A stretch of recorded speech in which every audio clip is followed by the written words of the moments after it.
1,000%, 600%, 500%, 1,500%. Numbers that are not even thought to be achievable because I've used a certain talent that I have and convinced the drug companies that you have no choice. The drug companies. He did what? He convinced them because he has a special talent? Which number are we supposed to think about there, though? Is he talking about individual drugs? Or is he trying to tell you that he's negotiating individual drug prices with drug companies? Which would be, by the way, if you're a Republican, that would be a massive government overreach, according to most of your political beliefs.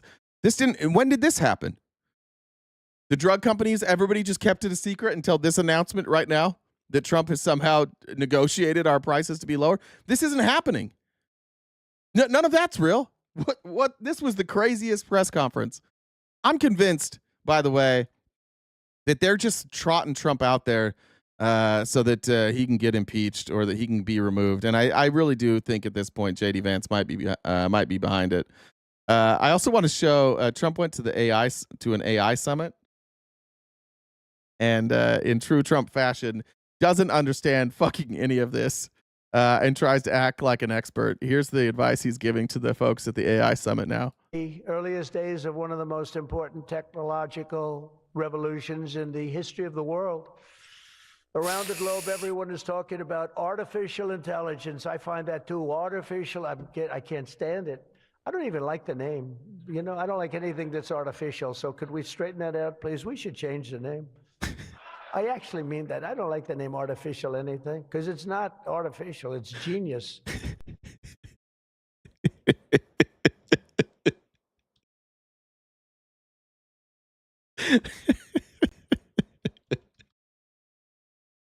What do we do? I don't think he knows. I don't think he knows what artificial intelligence is. I don't think he knows. I don't think he knows that it's like machine learning, that it's actually artificial and it's learning off of like previous information that we've input. I don't know what to do with this guy. What are we talking about? Amy Lynn said drug companies are going to pay us to take the drugs. It appears so. By the way, I see you Gabrielle saying that April 15th, Trump lowered prescription drug prices. Just look. The reason that this is highlighted here is I've covered it. He signed an executive order titled Lowering Drug Prices by once again putting Americans first. Basically, what he says, referencing regulatory and policy actions from the Trump administration and the Biden administration's policy steps, including the Inflation Reduction Act of 2022, aimed at lowering prescription drug prices for Medicare beneficiaries. The executive order sets forth a broad agenda to impact Medicare prescription drug costs, including Medicare Part D. This isn't for all Americans. This is just him extending the Inflation Reduction Act policies from Medicare Part D. That's it. What did he do there? This is the problem. Again, this just highlights another problem that we have with Republicans.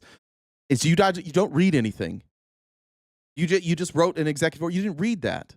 Somebody else said, like, can you name another president who's done more in 6 months than than Trump in the first 6 months? What the fuck has he done? What has he done? He extended tax cuts that we passed in 2017. He kept taxes exactly the fucking same. Have I ever seen a president keep taxes the exact same fucking rate from when they entered office after 6 months? Yeah, virtually every president. Joe Biden did that. Joe Biden kept the tax rate the exact same. He kept Trump's tax cuts alive. Yeah, every president has done that, except for the ones that have passed new tax cuts. That's it. Like, what else has he done? Yeah, I don't know if you Republicans know that that's what this was. This wasn't like it wasn't a new thing. They just extended the tax cuts and then they gave more tax cuts to billionaires. If you're saying, has a president ever accelerated the debt faster than Donald Trump? No. He is number one at accelerating debt. So I guess if you're saying, like, has anybody matched that? No, nobody's ever matched that. Like, what has he done? Republicans. The thing is, you just repeat shit they say. And this is how this works. This is why they think that you're going to fall for this shit that Tulsi Gabbard put out yesterday, because they just say the same shit over and over and over again, and then they get you to believe it. If you don't believe me, this is great timing, because here's Trump instructing you, Republicans, and all the Republicans in the room. He's saying, here's what you do from now on. Here's how you respond to the Epstein file stuff. You just say a phrase. And this is what they all do. You're all repeating the same shit Donald Trump said. None of you can explain what he did in his first 6 months, but you're all convinced he did something. Why are you convinced of that? Because Donald Trump meets with congressional leaders, and he talks to people from the press, and he says, say this. And then they all go out and say that in unison. And then you think in your mind, oh, well, they wouldn't all be saying this if it wasn't true. But they are all saying it because it's not true. And here's Trump yesterday telling the members of Congress exactly what to say when they bring up the Epstein files. Remember this, Obama cheated on the election. And we have it cold, hard, blue, and it's getting even more so because the stuff that's coming in is not even believable. So, and you should mention that every time they give you a question that's not appropriate, just say, oh, by the way, Obama cheated on the election. You'll watch the camera turn off instantly. Anytime they ask you a question that you don't want to answer, just say Obama stole the election. What do you say? Rigged the election? Off instantly. Cheated on the election. Cheated on the election. I need you guys to understand something before we get into the Tulsi stuff. This report that Obama commissioned happened in December of 2016. Donald Trump won the election in November of 2016. And for those of you who are educated in a red state, January, February, March, April, May, June, July, August, September, October, November, December. So Obama put out a report after Trump won the election to try and steal the election. That's the claim.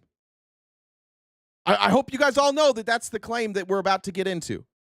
That Obama tried to cheat and rig an election by commissioning a report after the election. Oh, yeah, that's true. Yeah! That's how dumb you are. That's how dumb they think you are. This report was after the fucking election. And they want you to believe that Obama committed treason. When I tell you, not only did Obama not commit a crime, Obama didn't break a rule. And the report that Tulsi Gabbard put out yesterday concludes that there were no laws broken. None.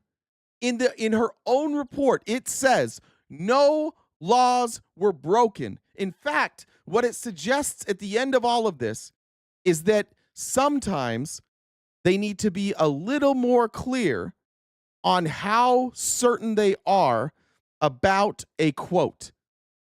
This is, without a doubt, the dumbest fucking attempt to accuse a Democrat of a crime that this administration has ever pulled off, and they've done some dumb shit. They tried to convince you that Joe Biden ran this crime family. That failed. They tried to tell you that Obama was born in Kenya. That failed. They tried over and over again to convince you of insane things, and this one's the dumbest.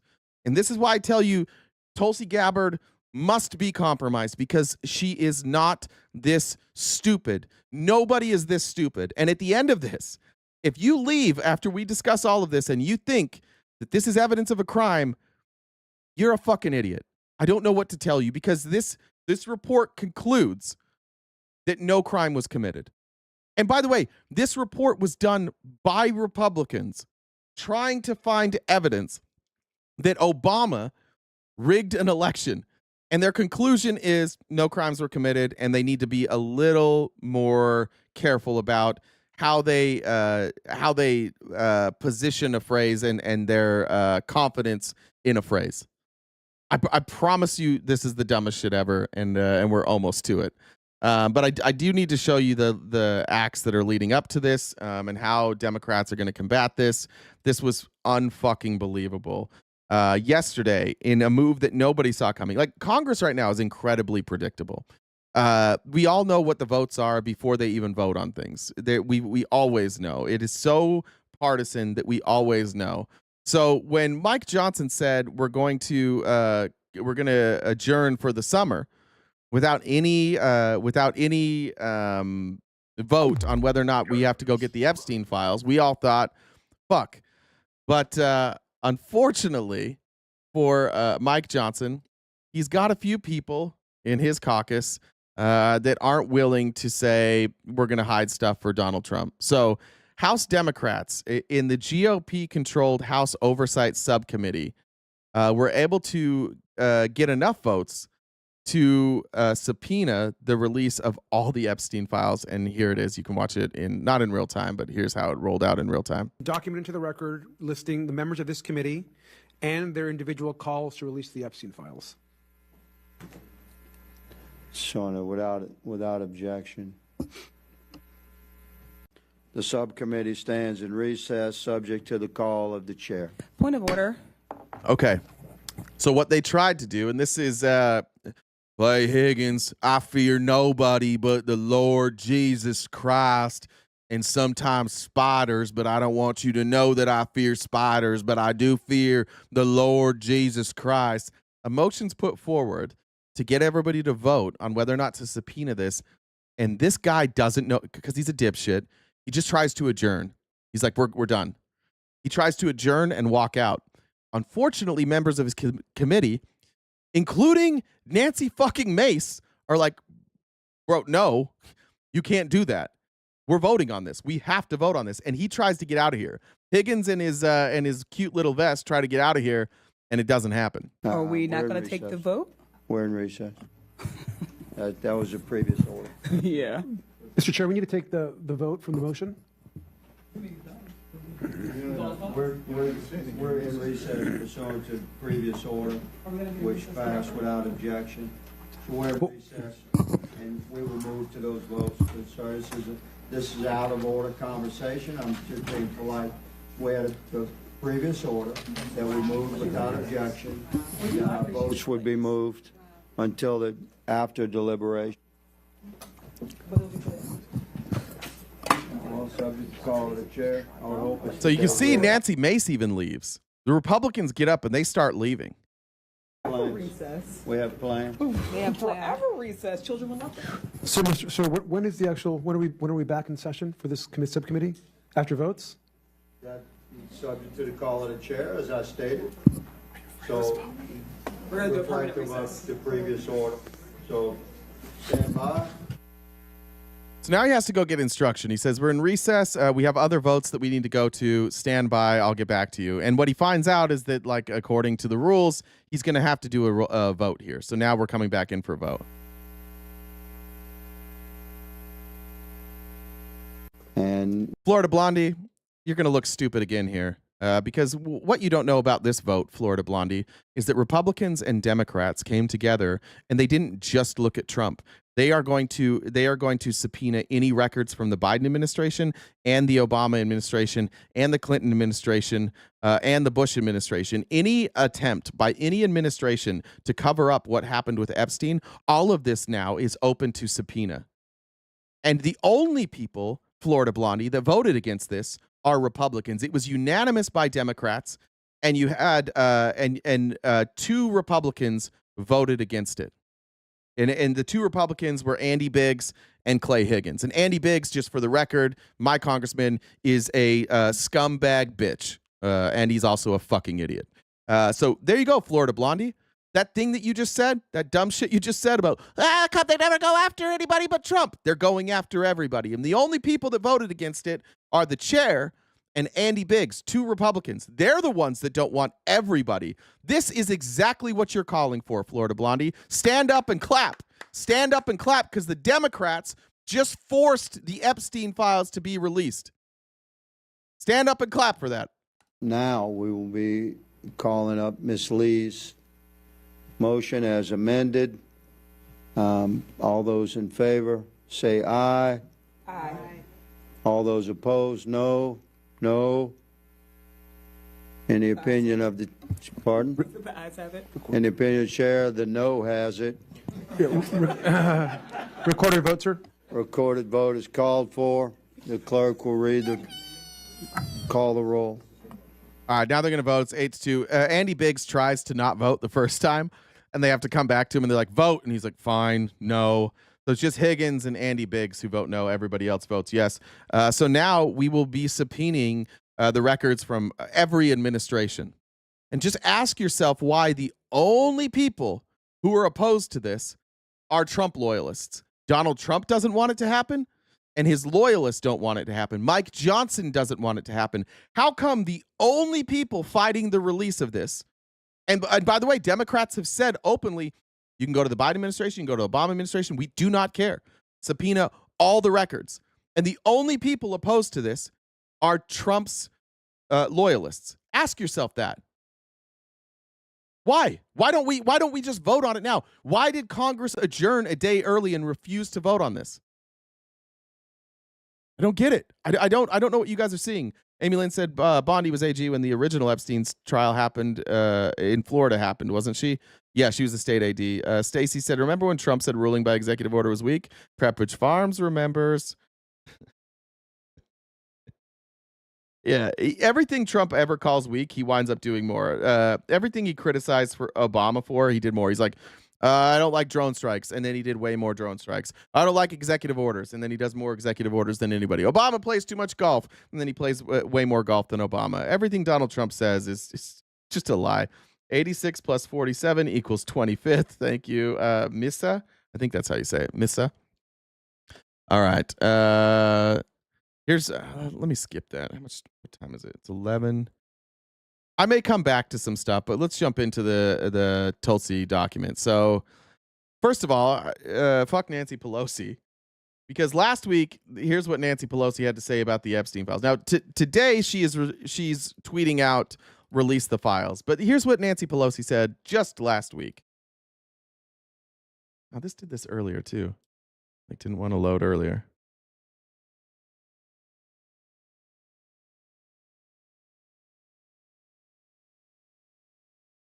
I don't know why it keeps doing this. Gonna play or no?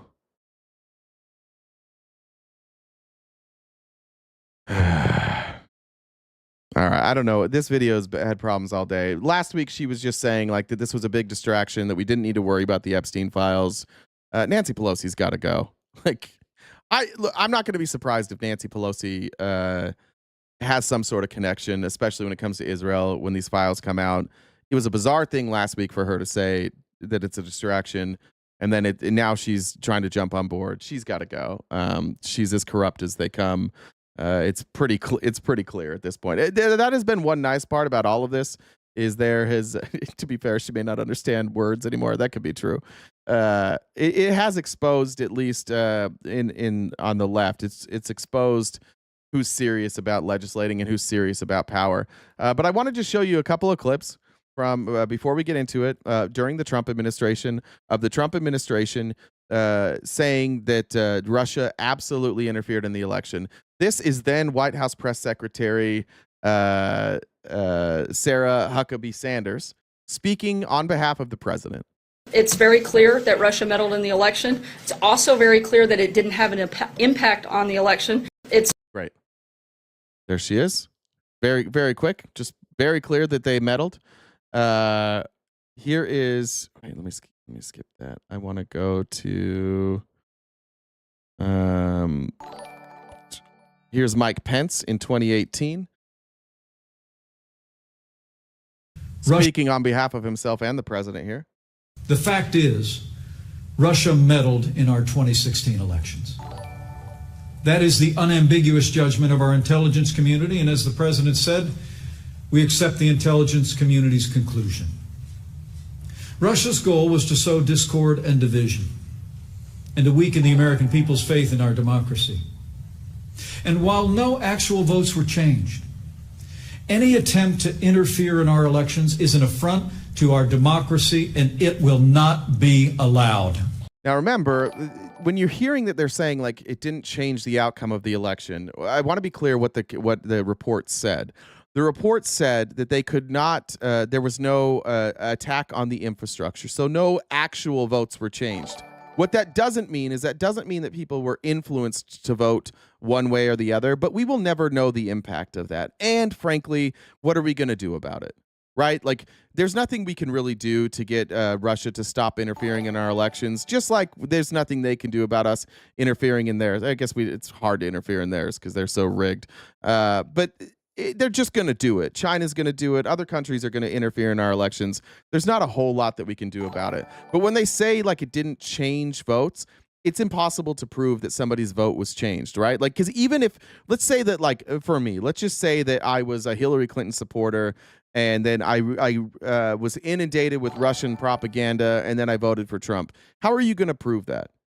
Even if I said, yeah, I did that, still, how do you know everything I saw? How do you know that everything I saw was Russian propaganda? There's no way to prove any of this. And that's always been the claim. That's consistently, that was, by the way, the determination of the Mueller report. That was the determination of the ICA report that Obama put out. Nobody ever in all of this has ever said that Russia changed votes. And when you remember when Tulsi, before she released this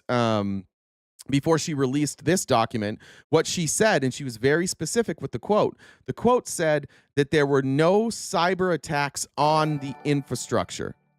That's what the report concluded, and that part is true.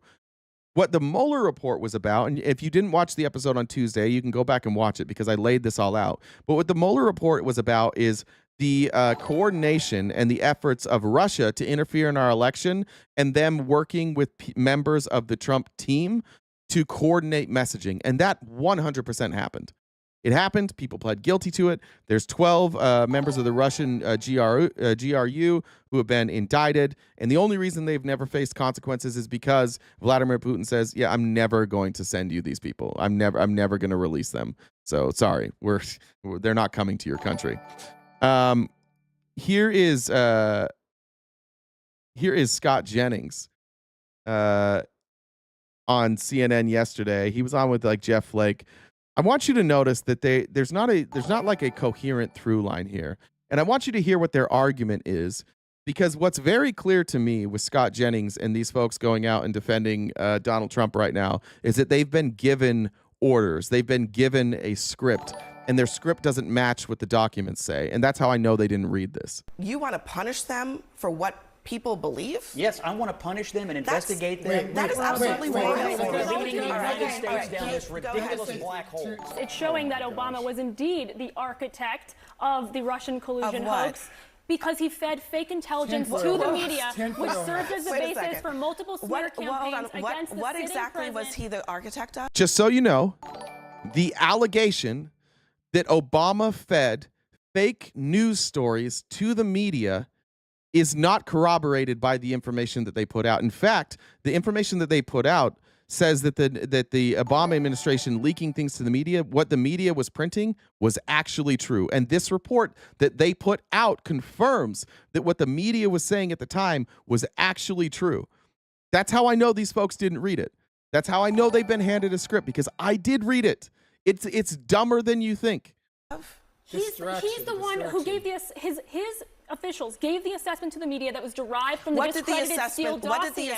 This ICA, this has nothing to do with the Steele dossier. She doesn't, this lady, whoever the fuck this is, Carolyn Downey from the National Review, shocker, she doesn't know what the fuck she's talking about. None of this has anything to do with the Steele dossier. The Steele dossier is not mentioned in this report at all. It's not relevant to this report. The Steele dossier comes into play later with the Mueller investigation, but she can't even figure out what she's arguing about right now. Assessment say? The Steele dossier? What did the assessment say? The IC assessment, what did it say? The assessment was derived from the Steele dossier, which said that No. Trump was accused. What did it actually say? No, that's not true. She's lying about that. This assessment is not derived from the Steele dossier. That is a that is an absolute lie that she's been fed, which is why she can't defend it. Not what is it derived from? What did it actually say? What was the conclusion of the IC assessment? I'm not going to Okay. regurgitate it verbatim. Okay. I've said it The conclusion was that the Russians tried to meddle in the elections, that they had done all sorts of things, but that there was no evidence that they had changed the result. That they changed the votes. That is not what it said. What I saw was Barack Obama greet then President-elect Trump in 2016 at the White House. I saw him properly transition with the Trump team. I saw him be at the swearing in of Donald Trump. I did not see him trying to lead an insurrection and fan the flames or stop the way that the House was going to certify. There you go. Yeah, Gabriel, anybody who wants to discuss this, you're welcome to come in you just have to join Discord or message Jen on Discord. That Venmo username that's in the top left, JenDub1. You message Jen on Discord there, but you're gonna have to sit here and wait until I get through the document, which I'm gonna go to now. So we're not going to argue about this until we've actually covered the document. So stay here for a second.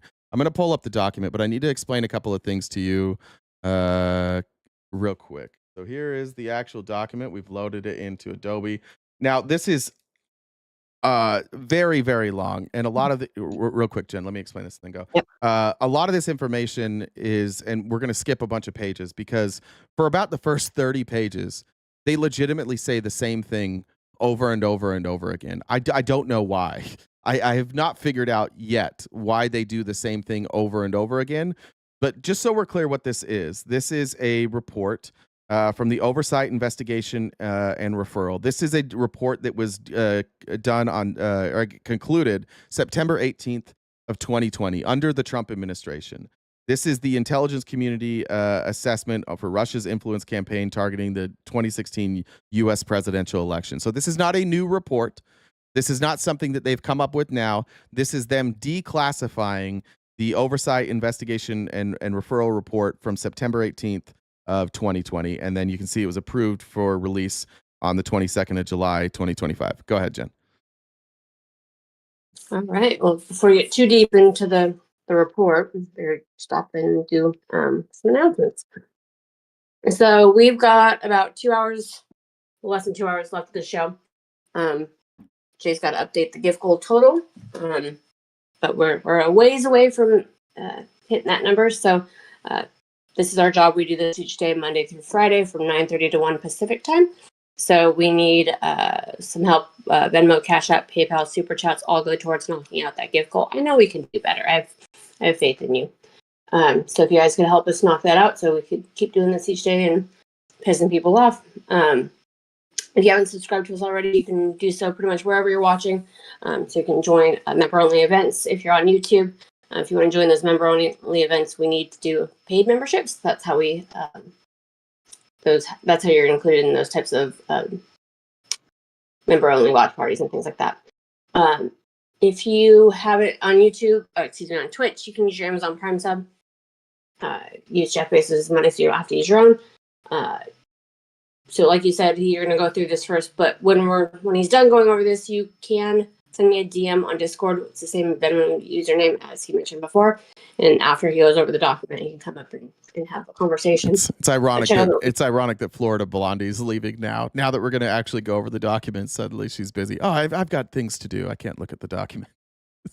I mean, that's facts are hard, okay? Whatever. So yeah, check out the link in our bio. We're on most social media platforms. We've got merch. Jay's on Cameo, and we upload these episodes to Spotify. We're trying to get to a partner level on Spotify, and we need to have, one of the things we need to have is 2,000 people go view one of our Spotify episodes. So if you could check out our link tree, if you guys could just, there's plenty of people. We've got 840 on YouTube. Looks like 130 on Twitch and 613 on TikTok. I mean, we could pretty close to knock out that. If you guys could help us out, just go view one of the episodes on Spotify. That would be fantastic. So yeah. Thank you. Cheesus, UA Dolphin, your mommy, Susan Israel, and Megan, all the top gifters over on TikTok. Thank you guys. Yep. So yeah, like I mentioned, we need to hit that gift goal before the end of the show. We wrap up at 1 o'clock Pacific. And then, did you hear about the man who got so excited watching corn and unalived? I did not. His official cause of death was multiple strokes. Stupid. That's so stupid. Thank you, Jen. Like I said, what's uppy? Jessica said, great show. Amy Lynn said, I give now, so someday I get a lifetime free membership. And then she said, no, I give someday. No, I give, so someday I get a spot in RTP's administration. Chief of Staff. Frankie, thank you, said, hey. All right, let's jump into this. There are a couple terms I need to go over just before we get into this. You're going to hear a lot about ICD 203 guidance. ICD 203 is the Intelligence Community Directive, and it establishes the analytic standards that govern the production and evaluation of any of the reports that U.S. intelligence community puts together. The purpose for that is to guide analysts and organizations in producing analysis that is objective, timely, and based on all available sources, free from political influence. And it's all elements of the intelligence community and their analytic products, but not to purely law enforcement information. So the what they're referencing in this, what the big claim by Republicans is that the ICD guidance, which again is called guidance, this is not a law. It is just guidelines for people creating intelligence documents. It's kind of like a guiding light of how to make sure that you're doing this in a objective, timely, and non-political way. So that's what Republicans are relying on. That's what Tulsi Gabbard is relying on here to say that Obama committed treason. They're going to talk about core analytic standards and trade craft standards.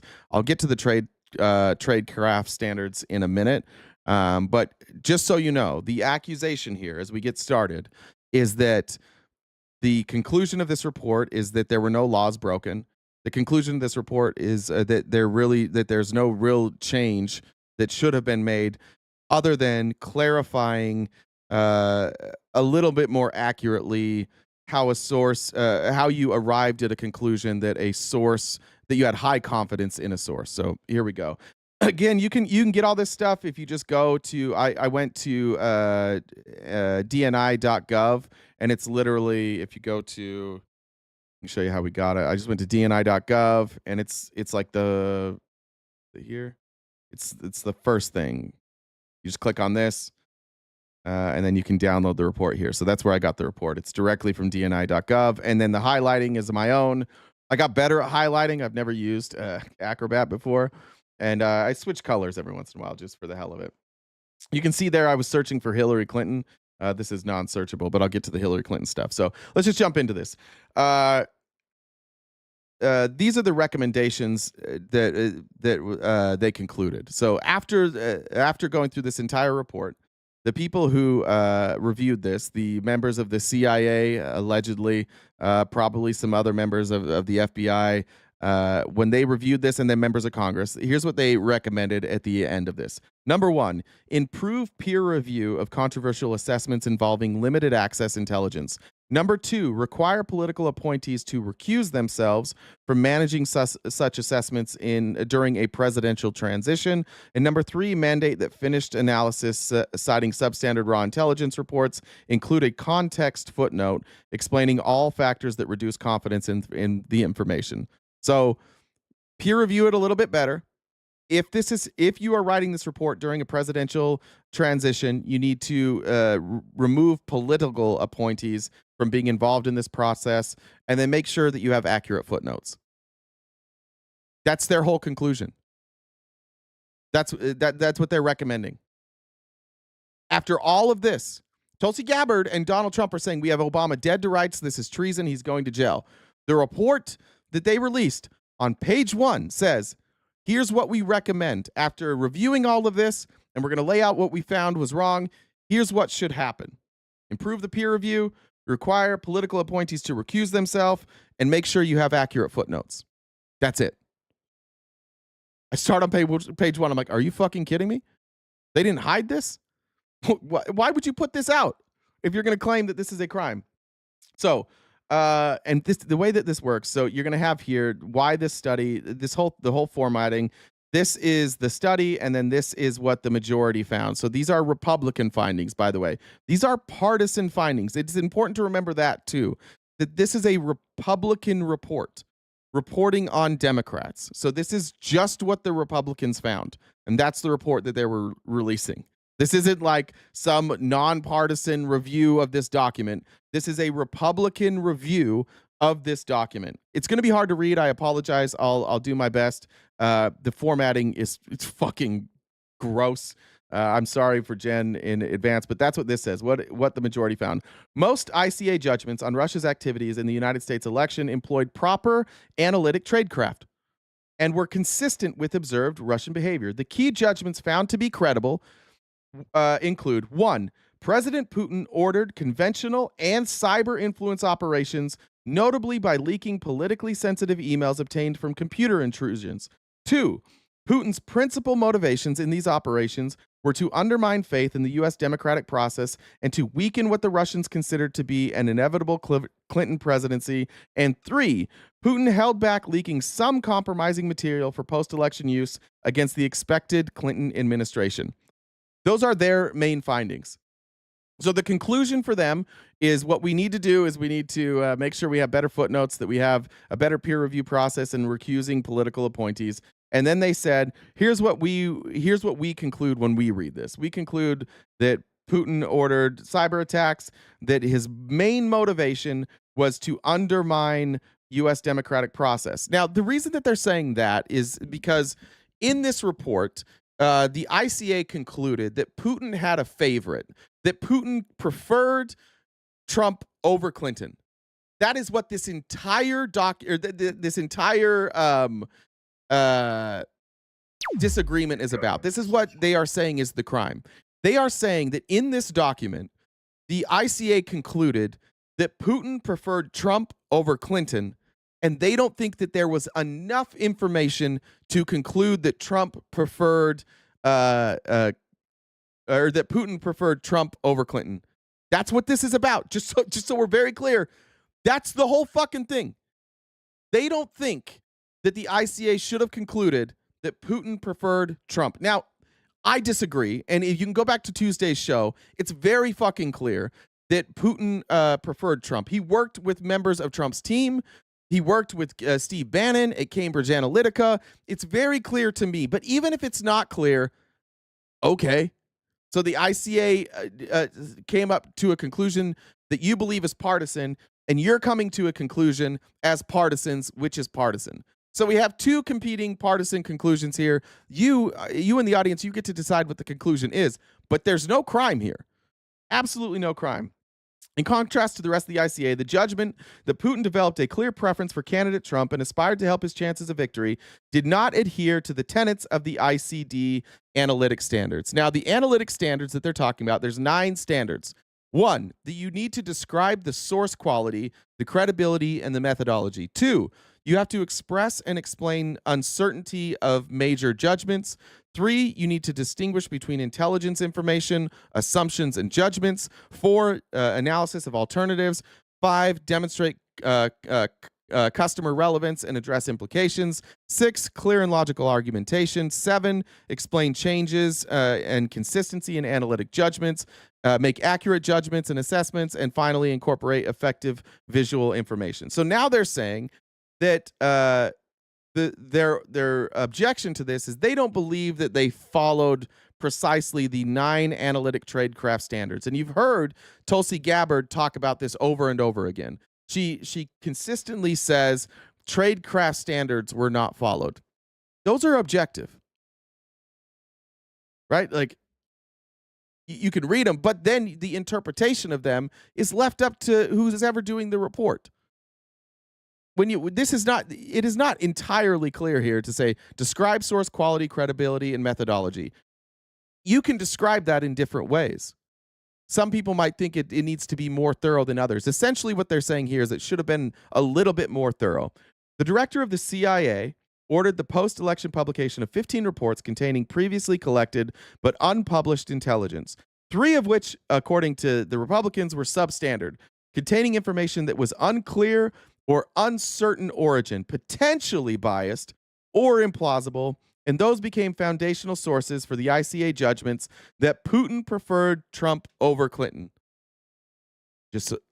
That is the only claim they're making, is that they don't think that this report proves definitively that Putin preferred Trump over Clinton, and that's it.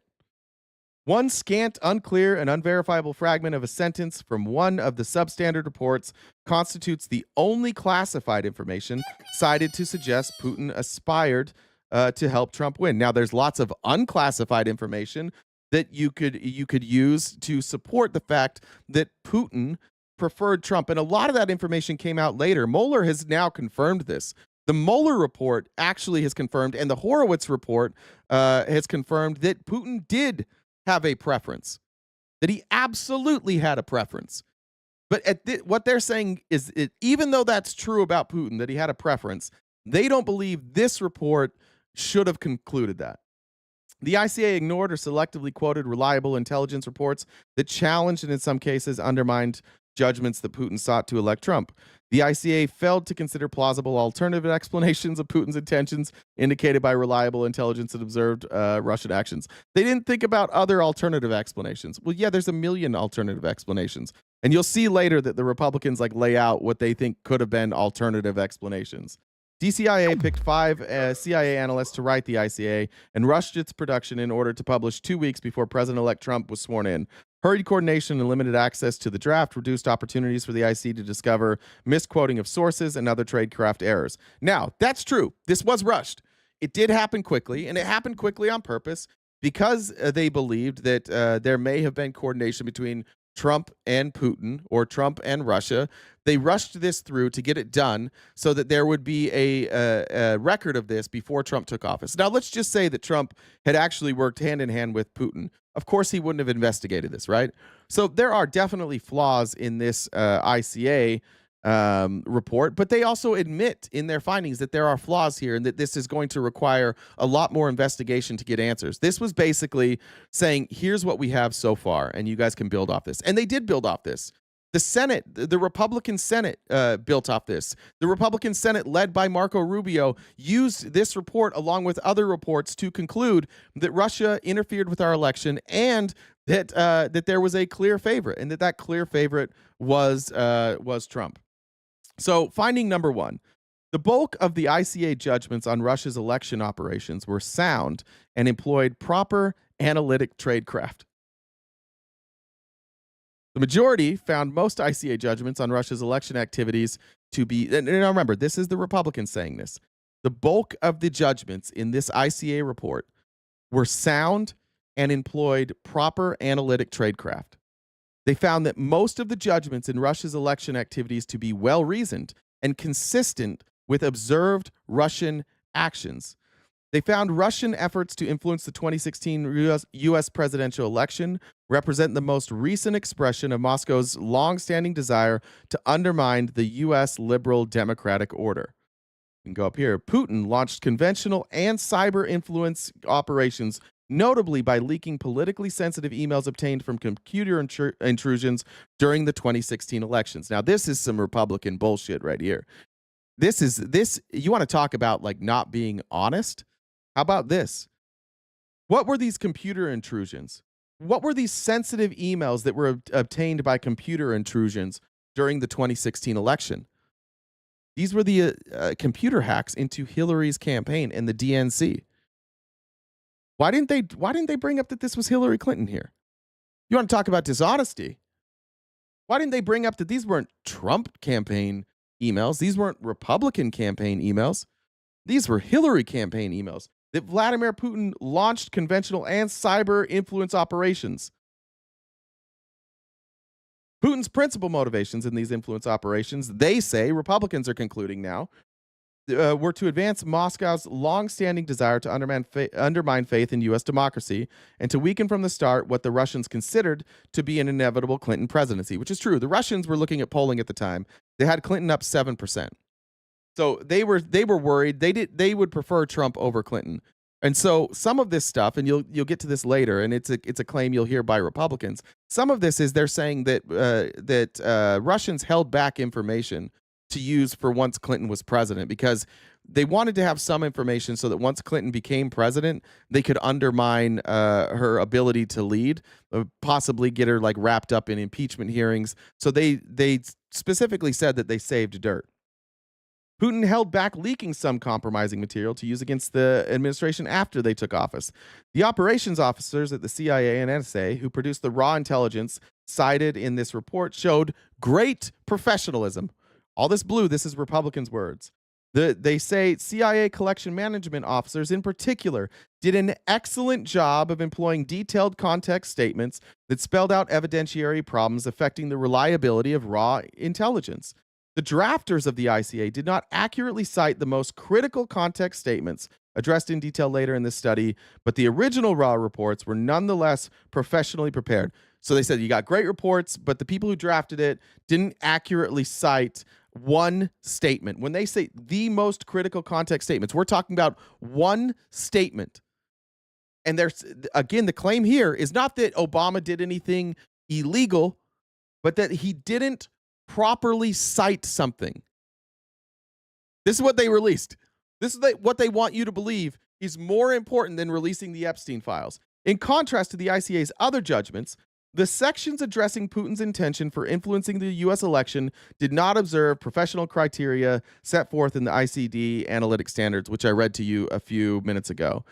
These failures, they say, were serious enough to call into question judgments that allege Putin developed a clear preference for candidate Trump and aspired to help his chances of victory, and that Russian leaders never entirely abandoned hope for a defeat of Secretary Clinton.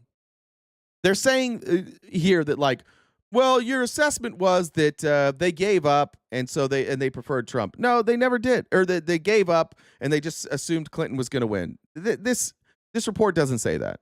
This is Republican spin. The ICA defined these as high-confidence judgments based on a body of reporting from multiple sources. Now, this is important because here's the Republicans admitting in this part that the ICA defined the confidence that Putin was preferring Trump based on a body of reporting from multiple sources. But later on in this, they are going to pretend that the confidence was based off of a singular source, which it was not. They're admitting here that that this was based on a body of reporting from multiple sources. Base confidence assessments on the quantity and quality of source material. Oh, shoot. Sorry. This is hard to read. You have to go this way. Sorry, it's split in the middle. What the ICA says, so what the report says is, we further assess Putin and the Russian government developed a clear preference for candidate Trump. We have high confidence in these judgments, and then they have their sources. CIA and FBI also assessed with high confidence that Putin and the Russian government aspired to help candidate Trump's chances of victory when possible by discrediting Clinton. We assessed that Russian leaders never entirely abandoned hope for a defeat of Clinton.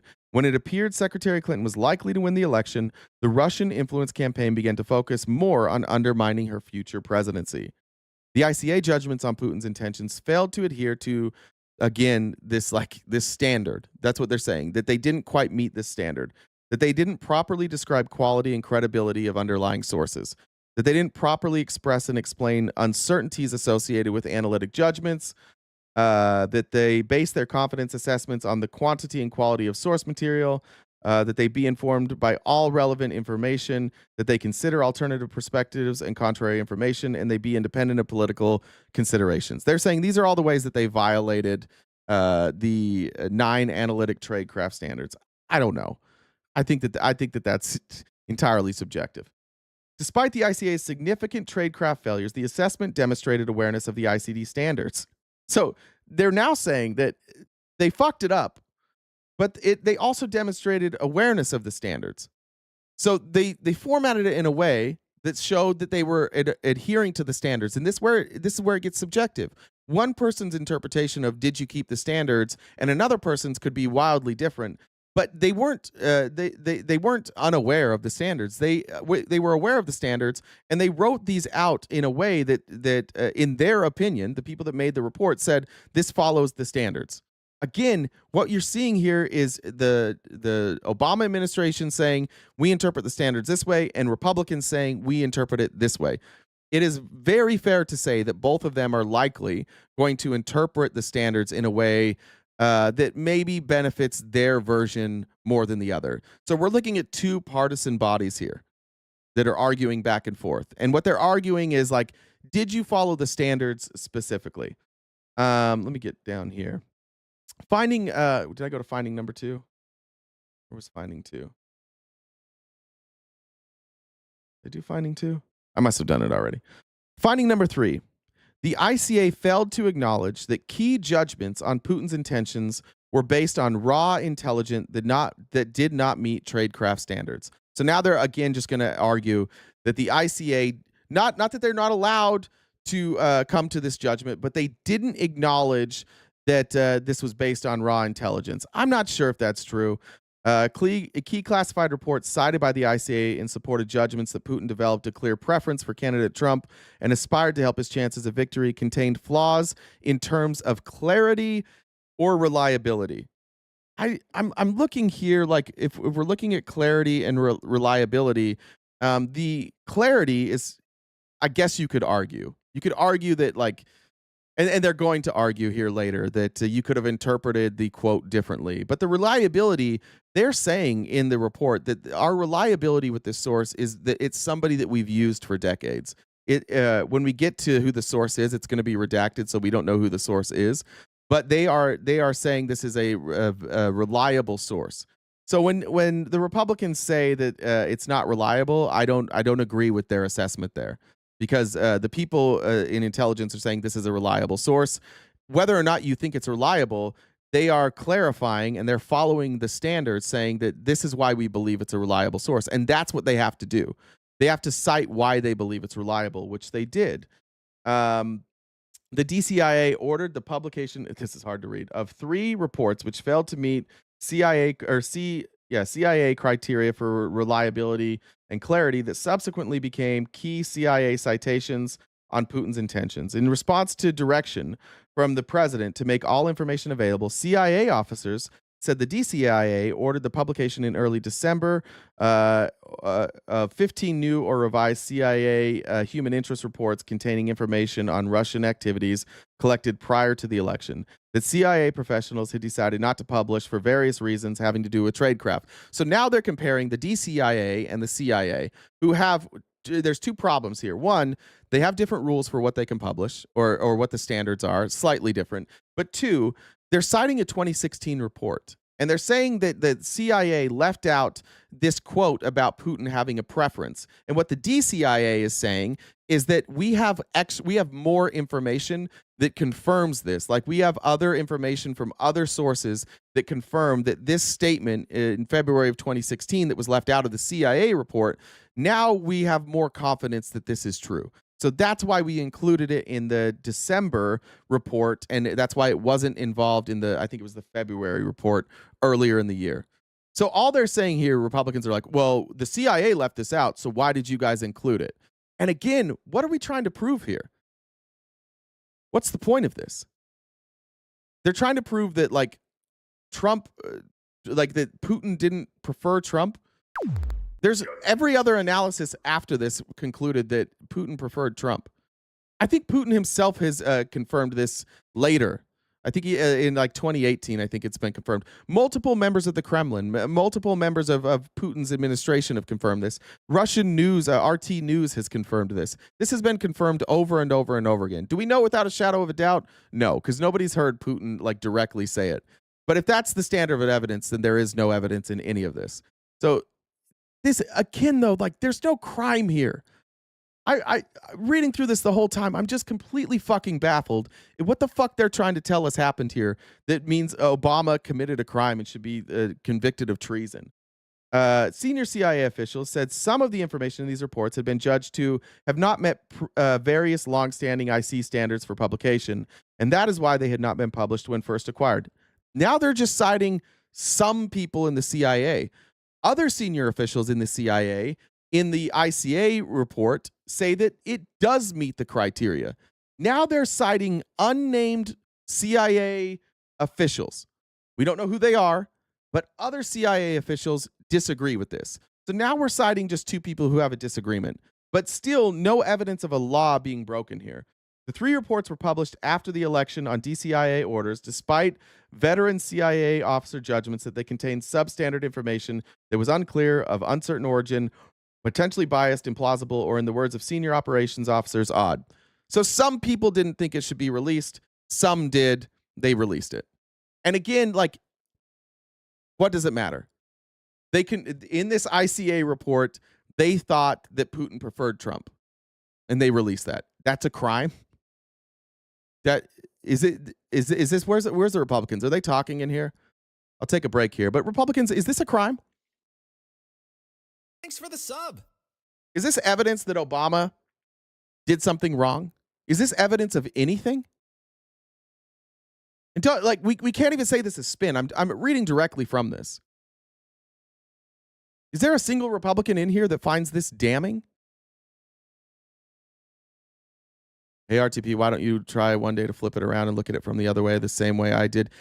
Jesus Christ, Pat. This is the Republican report. What the fuck are you talking about? I swear to God, you guys don't have an IQ above 40. I'm looking at it from the other side. I'm only reading your side. I'm not reading the ICA report that was put out by Obama. I'm reading the Republican report. That's what I'm doing here. I just want to know if it's a crime, though. Have they alleged a crime in here yet? My problem is the report that they released doesn't allege a crime, but for some reason, Tulsi Gabbard and Donald Trump are claiming that this alleges a crime. I'm reading what Republicans concluded that Tulsi Gabbard is telling you is a crime. Just somebody tell me when the crime comes up, please. Stop me when the crime shows up. So this is where we get to the fragment that they are saying is open to interpretation. This is the crux of the entire report. One scant, unclear, and unverifiable fragment of a sentence from a single human interest report, which just means that this is a human source. That this quote was provided by a human source. So it's not something that was from a wiretap. It's not something that they got on a recording. This is a human source, allegedly close to Vladimir Putin. One step away from Vladimir Putin is what they say here, basically. So they're getting this source from a person who got it from one step away from Vladimir Putin. One scant, unclear, and unverifiable fragment of a sentence from a single human interest report published under DCIA Brennan's December 2016 order constitutes the only classified information cited by the ICA. Do you notice how they said it's the only classified information? That's because the human interest source here is protected. The other sources that they cite in the ICA report are not protected or classified. They had multiple sources claiming that Putin preferred Trump, but the only classified source was this one. And it was cited by the ICA for judgment that Putin aspired to help Trump's chances of victory when possible. The ICA did not cite any report where Putin directly indicated helping Trump win was the objective.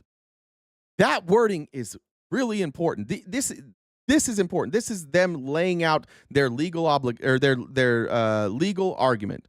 The ICA did not cite any report where Putin, one guy, directly, so he would have had to say this to a source in order for this to work. It's true. There is not any direct quote from Putin saying helping Trump win was the objective, which Putin isn't an idiot. Of course, Putin wouldn't come out and publicly say that. He would run it through back channels, which is exactly what he did. That judgment rested on a questionable interpretation of this one unclear fragment of a sentence. Now, let's get to it. You tell me if this is unclear. Putin had made this decision to leak DNC emails after he had come to believe that the Democratic nominee had better odds of winning the U.S. presidential election and that candidate Trump, whose victory Putin was counting on, mostly would not be able to pull off a convincing victory. How do we interpret that differently? Now they're saying that yes, it fits the description. You actually can use this as a source. But now they're saying it's actually that you interpreted this wrong. A senior CIA operations officer, unnamed CIA operations officer, which is fine, said of the fragment, "We don't know what was meant by that. 5 people read it 5 ways." What other way could we read this? Putin had made this decision to leak DNC emails after he had come to believe that the Democratic nominee had better odds of winning the U.S. presidential election, and that candidate Trump, whose victory Putin was counting on, most likely would not be able to pull off a convincing victory.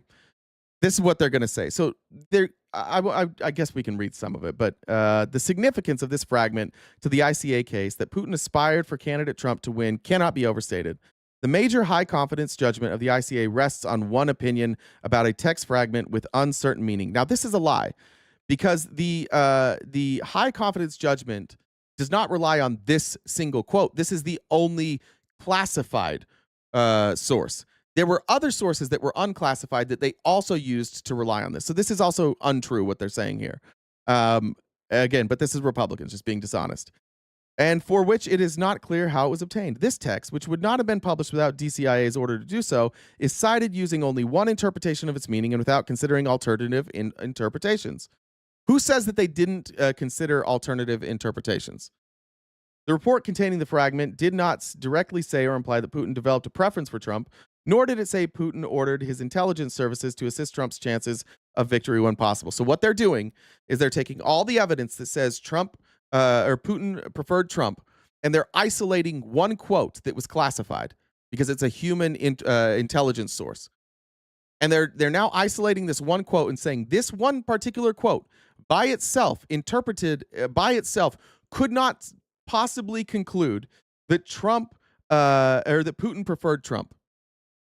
I agree, but you still have to interpret what it means.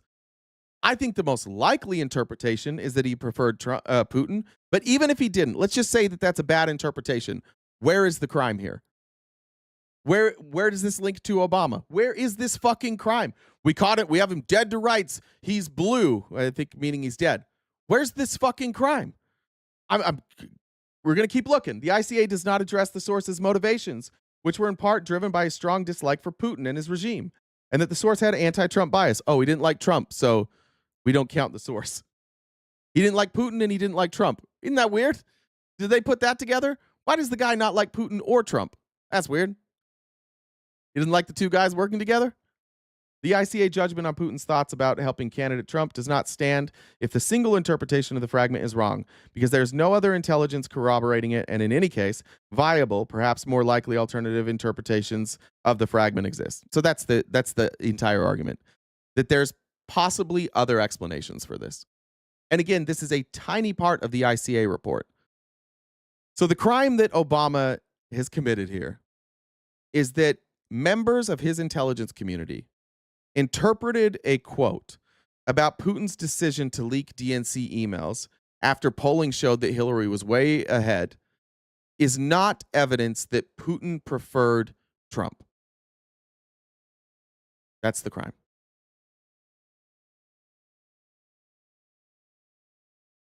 What are we going to do? Like, what do we do with this? What do you do with this, Republicans? How the fuck do you read this and then go, oh yeah, totally. Trump's telling me the truth when he said that we got Obama dead to rights. Yeah, Tulsi Gabbard's telling the truth when she says like this is proof. By the way, this all actually happened after the election too, so this didn't even affect the election.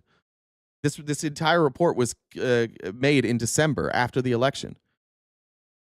Like what are we doing here? And this is why I say, like, with the Epstein shit, most of us didn't care. For those who have followed this channel for a while, you know that we didn't cover Epstein stuff. We largely were just like, yeah, it's a conspiracy theory. I don't think we're ever going to get the answers.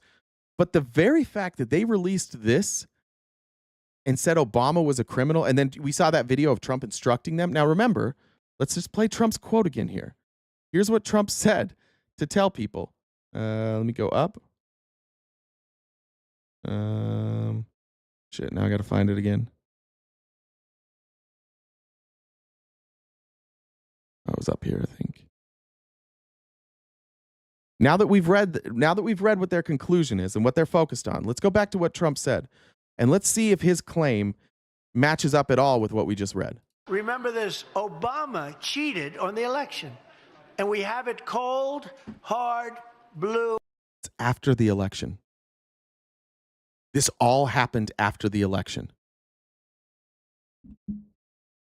We're not even to the fact that we're talking about a different interpretation of the meaning of one single sentence, which is what this entire report is about. But the claim here by Trump is, again, remember this, Obama cheated on the election. And by creating a report after the election, Trump wins. Obama doesn't do anything to interfere. Trump wins.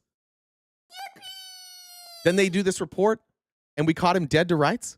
We have it cold, hard, blue, and it's getting even more so because the stuff that's coming in is not even believable. So, and you should mention that every time they give you a question that's not appropriate, just say, oh, by the way, Obama cheated on the election. You'll watch the camera turn off instantly.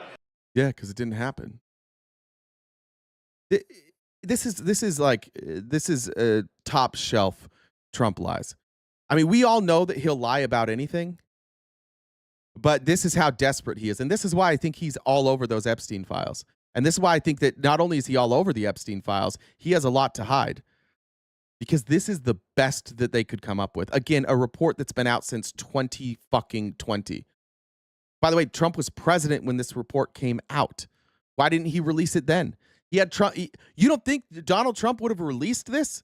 If this was evidence that Obama cheated in the 2016 election, you don't think Trump would have released it? Yeah, that wouldn't have been helpful to him. He had access to this. He's not, when he says this is just coming out now. Yeah, to us, you fucking knew about this 4 years ago, 5 years ago. You've known about this, and you didn't release it. Republicans wrote this fucking report in 2020, and they didn't release it. It could have been released at any point. Why didn't they release it? Why didn't Trump declassify it? Because it doesn't say anything. That's what's so fucking crazy about this. It says nothing. We can keep going here. Experienced CIA officers responsible for Russia reporting, evaluating raw intelligence and ensuring that human intelligence reporting meets the threshold for publication, initially omitted the confusing fragment for the first version of the report, which was published on December 20th. DCI countermanded their decision, however, and ordered that fragment be included so that it could be cited in the ICA. A revised report was published December 28th. So the initial report didn't have it. The second report had it. Even if you want to say that this quote this quote was misinterpreted, still not a fucking crime. Yeah, yawn, big yawn. You can go read this, but I did want to go now to the other stuff, because after all of this shit that they say, like, oh, this is not credible reporting, this is not good interpretation, this is biased interpretation. Eventually we get down and we start talking about Hillary Clinton. Let me see if this is it or if it's further. I think it's further. Let me get to the Hillary Clinton stuff. There's the polls. Here's what the polls look like, by the way, that they're trying to show. Like, this is where that quote came from. October 17th, when Clinton was up 7. And by the way, I don't know why Republicans left this in the report, but this is the evidence. They're saying that Clinton was up 7 points, and that on this date, this is when Putin decided to release all of these emails. And look what happened to her polling: 7.1, 6.5, 6.4, 6.2, 6.1, 5.9, 5.5, 5.1, 5.4, 5.6, 4.6, 4.6, 4.3, 3.1, 2.2, 1.7, 1.6, 1.5, 1.8. This was the evidence cited in the report that, yeah, this actually had an effect. And clearly, obviously, Putin wanted Trump to win. Why would he release this to narrow this gap? What's the point? This was part of their evidence. I don't know why the Republicans decided to leave that in. But I want to get to the Clinton stuff. You want to take a pause for announcements? Yeah, go ahead and do that while I scroll and find it. All right. So it looks like we've got about a little over an hour left. We're we're a ways away from the goal. I think the number I show is $230 left in the gift goal.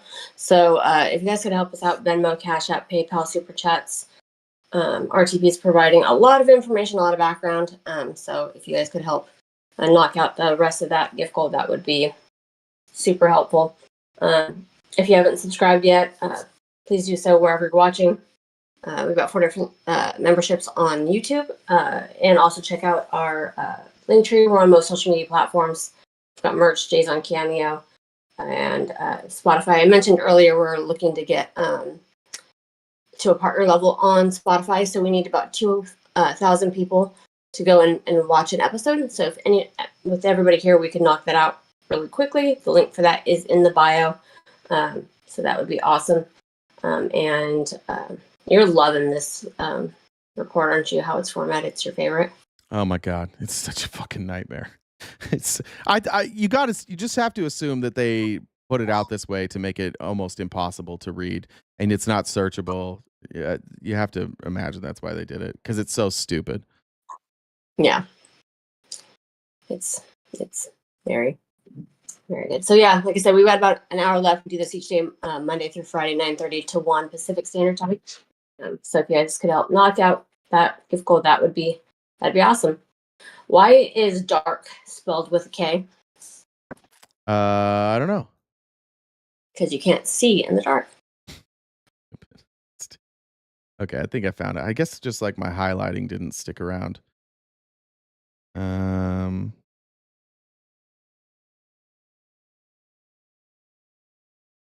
All right, so here's one of their conclusions. The ICA failed to adequately address the likelihood that Russian intelligence services had additional, possibly voluminous. Is that what that says? I think it says voluminous, damaging information on Secretary Clinton. So here's where the Clinton stuff comes in. The ICA details the methods Russia employed to leak emails, but does not give sufficient consideration to Clinton's vulnerability to other collection or the capabilities of Russian intelligence services to collect non-cyber sources, such as audio or video, surveillance of private meetings, or intercepts of her private calls with foreign leaders, Obama administration officials, campaign managers or advisors, or other sensitive conversations. They say Secretary Clinton would have been a Russian intelligence collection target for some 25 years, first as a politically active First Lady, then as a senator of the Armed Services Committee, the Secretary of State, and as a 2-time presidential candidate. She probably was a target of Russia. So was Trump. It's weird that they left that part out. Trump was a confirmed target from Russia. Her extensive travel overseas as Secretary of State, including to Russia, would have created situations where she was more vulnerable to various Russian intelligence surveillance and monitoring capabilities. Director Comey stated publicly in July 2016 that Secretary Clinton's careless security practices increased her vulnerability to intelligence collection. We know that Putin held back significant derogatory material that he had on Secretary Clinton, but it is probable that he had more that was contained in the ICA source material. It's probable. They don't know. They just assume that he has more. So now what they try to do at the end of this is spin and say, actually, probably what the case is that they didn't think about is that Putin actually preferred Clinton, and that maybe he was working for the Clinton campaign. And since we can't decide whether or not he was working with Clinton or preferred Clinton or Trump, then we're left to conclude their conclusion at the very beginning, which essentially is this. That Putin's principal motivations in these operations were to undermine faith in the U.S. democratic process and to weaken what Russians considered to be an inevitable Clinton presidency. This entire report is just meant to show that Putin didn't have a favorite. That's it. I think he did. The ICA concludes that it did. The Republicans say Republicans don't even conclude that it didn't. They say that it's unclear. I think it's pretty fucking clear. If you don't think it's clear, that's fine. But why? But this is also a report. It's not an accusation of a crime. It doesn't accuse Donald Trump of anything. It doesn't accuse anybody of anything. This is simply an intelligence report that they took the intelligence that they had at the time, and they said that our intelligence says that they had a preference. And all intelligence going past this has confirmed this. That's why the Republicans didn't do like a comprehensive. That's why they didn't include the Mueller investigation of this. That's why they didn't include the Horowitz report. That's why they didn't include the Senate report led by Marco Rubio that all concluded the same thing that the ICA report concluded. When I tell you I was shocked yesterday, you see how long this is. It took hours to read through this. I was just like, by the end, I was kind of rooting for the Republicans to find an accusation of a crime. They aren't accusing anybody of a crime here. I don't know why Tulsi released this and claimed that this was a crime. There's nothing here that's a crime. There is a difference of opinion on what certain things meant, and that's it. But when Donald Trump goes in front of you now and tells you that this is that we caught Obama dead to rights, you've now read it, and you can go read the whole thing. There is nothing in this report that says that there's a crime committed. Now, for the Republicans who have been sitting here and who want to have a discussion with me, now is the time that we're happy to bring up guests. You can message Jen, JENNDUBB1 on Discord, and she'll bring you up. Let me catch up on some comments. Joseph said, can anyone show the Republicans emails that were hacked and the anti-Trump Russian propaganda? No. I guess Republicans are just better at computers. They don't get hacked, right? Jessica said, not feeling witty today. Love you guys. Thanks, Jessica. Vicky, thanks for joining the Dollar Train. Mary said, let's go, kids. Just $1 makes the $2.54 disappear. Thank you. Sully said, I bet my girlfriend oral sex that she couldn't beat me at arm wrestling. She won, and now she keeps rubbing my nose in it. Jamar said, I have proof Obama ate a PB&J sandwich. The evidence, I saw him wipe his mouth, and I'm pretty sure there was food on his hand. Cam said, that's all the messages. This is from the heart. As much as I love Nick Bosa, I'm an even bigger fan of the Rams. Niners are terrible. You must have said something earlier than that. Pink said, I would like Dump to be cold, hard, and blue. I have it on good authority that Trump doesn't get hard. Tim, thanks for joining the Dollar Train. Rory as well. I read all those.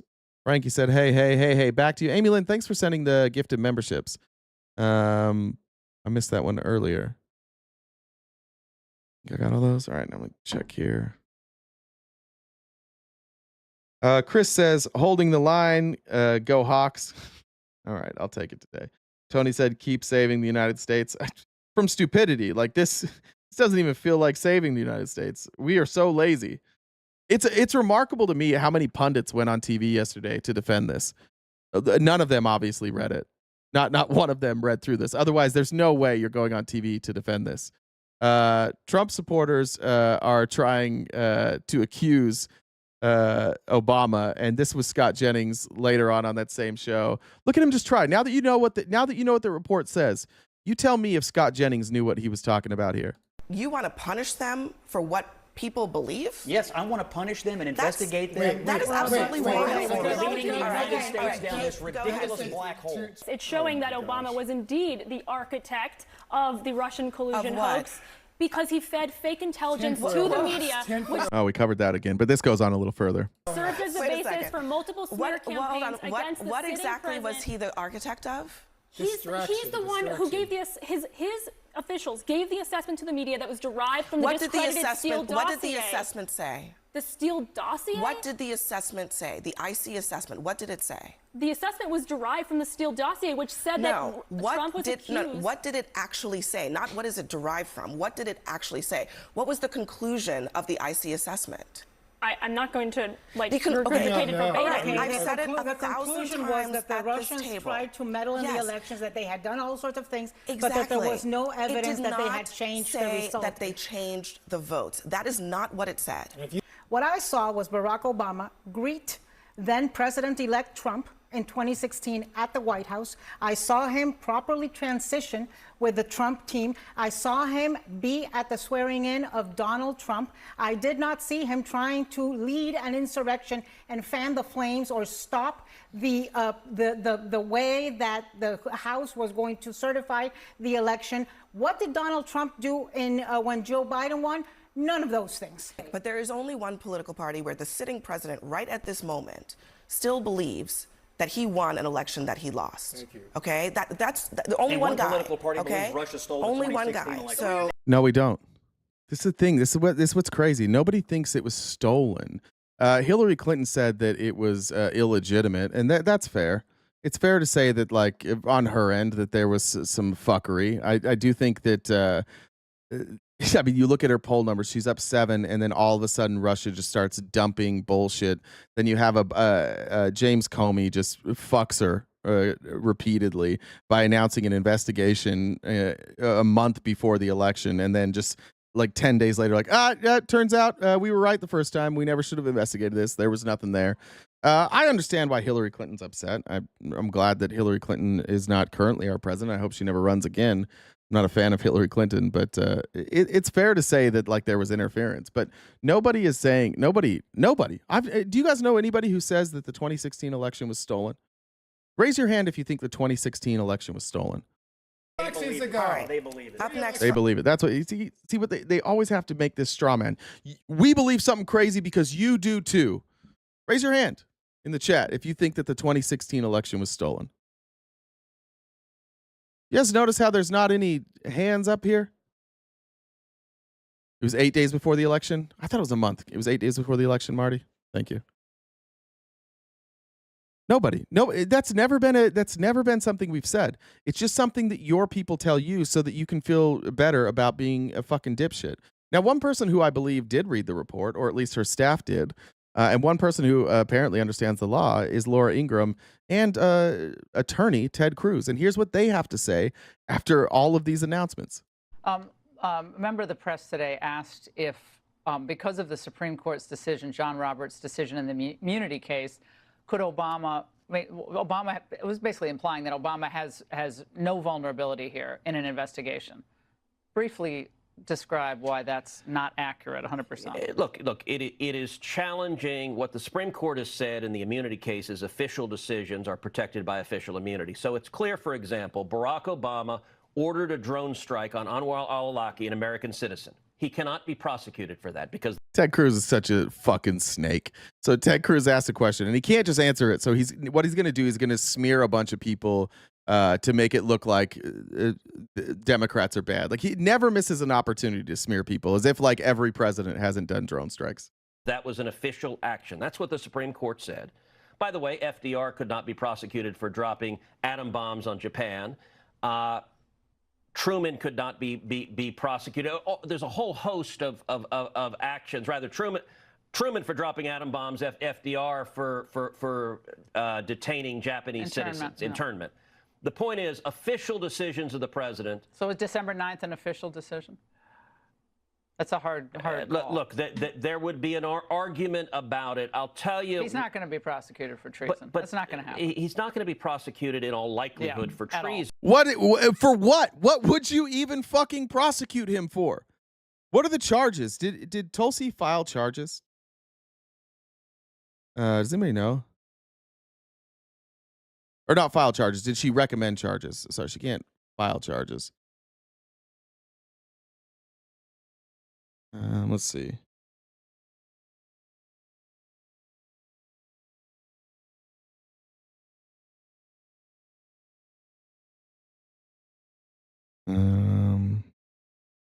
It demonstrates how, after President Trump won the election, President Obama and his national security cabinet members manufactured, politicized intelligence to lay the groundwork to suspension of the months of investigation. Steele dossier is not credible. This was politicized intelligence. It was used as a base for countless smears. The issue I'm raising is not a partisan issue. It is one that concerns every American. The information we are releasing today clearly shows there was a treasonous conspiracy. She said treason. I didn't know she said treason. The goal was to subvert the will of the American people and enact was essentially a years-long coup with the objective of trying to usurp the president for fulfilling the mandate bestowed upon him by the American people. Their egregious abuse of power by interpreting one sentence differently than we interpret it threatens the very foundation of the integrity of our democratic republic. No, man, this interpretation of one fucking sentence about whether or not Putin preferred Trump or Hillary threatens the very foundation and integrity of our democratic republic. As such, I'm providing all documents to the Department of Justice to deliver the accountability. So yeah, there's no. I don't think she's suggesting any charges. This is. I'm guessing this will go nowhere. Yeah, this is so stupid. It's so stupid. But where the criminal liability will start is with members of the Obama administration who went under oath before Congress and lied, flat out lied. We know Jim Clapper has lied repeatedly, and that will be the beginning of the investigation. Also, fabricating evidence. That investigation. That's not in there. There's no allegation of fabricating evidence. This is, I don't know why he fucking lies. We just read it. There's nothing in that document that says they fabricated evidence. This is why Fox News isn't real. It's fucking crazy. Flat out lied. We know Jim Clapper has lied repeatedly, and that will be the beginning of the investigation. Also, fabricating evidence. That investigation needs to play out. This is a very important new trove of information Tulsi Gabbard has released. Is Comey? All right, I don't see anything. I don't see anything from Congress saying that they sent a recommendation. Obama's response to this was let's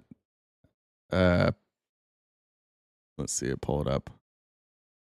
I think now it's pretty clear that they were correct. Where is it? Where's the full quote?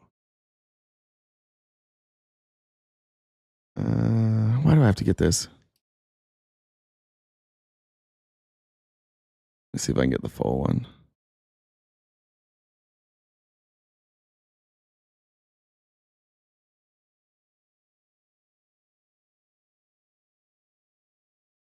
Let's see. Jen, will you find that? Will you find the Obama's office, their response? It was funny. Basically, it was like, this is silly. But yeah, there's Ted Cruz lying. I mean, I don't know if they didn't read it. I have no idea if they read it or not, but it seems like they didn't read it because they're lying. Over on TikTok, Jesus is still in the lead. Make sure, guys, just a reminder on TikTok, in order for us to stay on TikTok and not be blocked and have it make sense for us, we do need to be gifting, because that takes care of our HR rep, who's going to be more likely to help us out. So make sure if you're over there enjoying the views on TikTok, and they don't pay us for the views, if you don't want to gift, go to YouTube. That helps us out a great deal. But if you are on TikTok, make sure you're gifting, and that allows us to stay alive over there. Let me go back to this. Here's White House press secretary yesterday. Now that you know what was in the document, these questions are going to make a little more sense. But here's her getting absolutely schooled about her stupid, bogus press conference that she did. By the way, both of them seem like they're hostages. I know that people aren't going to like that I say this, but I regularly do say it. I genuinely feel bad for the people in Trump's orbit, because he is a convincing person. And if you're not that educated with Trump, like, it's easy to fall prey to what he does, and there's no excuse for it. But like, that's why he chose Caroline Leavitt, and Caroline Leavitt looks fucking miserable. And how could you not be miserable? Trotting out lies every day. And I don't even think they're selling it well. I don't think Tulsi sold this very well. I don't think Caroline's selling it well. I think they both know what's going on. I think that they know that this is bullshit, but here you go. The effort to talk to Ghislaine Maxwell, I know that Todd Blanchard mentioned that earlier this week. The president spoke to this yesterday, and he said he thinks it's an appropriate idea. Kelly. What is the accountability that you would like to see if this current president is the one who brought the case to the Supreme Court, and Chief Justice Roberts made clear in his opinion that a sitting president's responsibilities in office cannot lead to prosecution, immunity? So what is it the President Trump wants regarding President Obama, given that fact? And the special counsel at the time, Durham, when that Supreme Court matter was not in effect, could have charged anyone and did not. So on those 2 points, how do you respond? Look. So the question is, just in case we missed it, one, what do you want to happen when the president has immunity? We know that the president has immunity now. The Supreme Court has ruled on that. And two, when you had the opportunity in your first administration with Durham to bring charges, why didn't you guys bring charges? Good question. The president has made it clear that he wanted these documents to be declassified. He wanted the American people to see the truth, and now he wants those who perpetuated these lies and this scandal to be held accountable. As for what accountability looks like, as the director said, it's in the Department of Justice's hands, and we trust them to move this ball forward. Well, you would agree Stephanie. President Obama cannot be charged based on that immunity. Again, I'll leave that to the Department of Justice. She looks miserable. There's not going to be any charges here. Not just because of the immunity, but like because nobody did anything unlawful. That's the main thing here. In connection, this is a reporter now following up about the Russians, who again Trump could advocate for these Russians to come forward. Should we drop these charges with these Russians now? I don't know who this reporter is, but now this reporter is asking the very serious question: is everybody innocent? Sure. In connection with the Mueller investigation, a grand jury indicted 13 Russians. President Putin has said he will never extradite those men. Given the new information that Ms. Gabbard has found, what's the administration's position on that case? Should those charges be dropped? I don't have an update for you on that case, but I'll check in with the National Security Council, and our team will get you something. Sure. All right. Here's looks like Jen got me Obama's statement. Pull this up. The next clip is gonna address this. So, wait, this is the one I was looking at. Out of respect for the office of the presidency, our office does not normally dignify the constant nonsense and misinformation flowing out of this White House with a response. But these claims are outrageous enough to merit one. These bizarre allegations are ridiculous and a weak attempt at a distraction. The statement went on to criticize claims made in an 11-page document released last week by Tulsi Gabbard. Nothing in the document issued last week undercuts this widely accepted conclusion that Russia worked to influence the 2016 presidential election, but did not successfully manipulate any of its votes. These findings were affirmed in a 2020 report by the bipartisan Senate Intelligence Committee led by then-chairman Marco Rubio, which is true. Back to the outline here. Now Tulsi Gabbard's going to respond after allegedly hearing Obama's statement. She goes on Newsmax.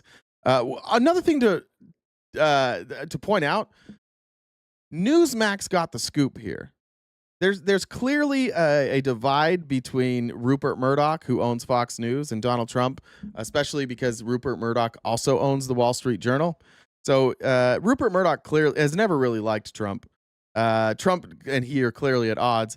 And it was just reported that less than a month ago, J.D. Vance went and visited with the Murdochs at their ranch. They won't tell us what they talked about. Donald Trump wasn't there, but J.D. Vance was there a month ago now. And now all of these leaks are coming out. Are MAGA that are here, are you guys sure about J.D. Vance? Are you sure J.D. Vance isn't leaking shit? It sure seems like J.D. Vance is the leak here. I haven't seen J.D. Vance make any comments about this. It sure seems an awful lot like J.D. Vance is leaking. Do you guys trust him? Is he? Let's go to his Twitter. Has J.D. Vance said anything about this? I haven't seen any public statement. Let's take a look here. We like J.D. Vance still over there, folks?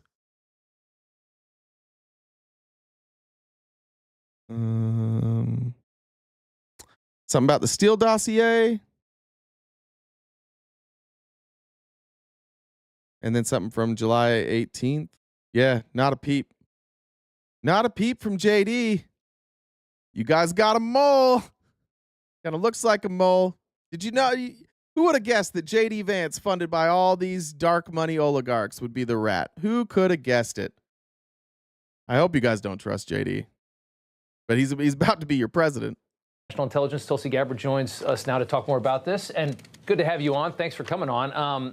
Thanks, Rob. Great to be here. That this is explosive. JD has two corgis in a trench coat. Where were all those Republicans, though, by the way, that were so anxious to get up here before I read the document, and now they don't want to distract from this anymore? They want to do that?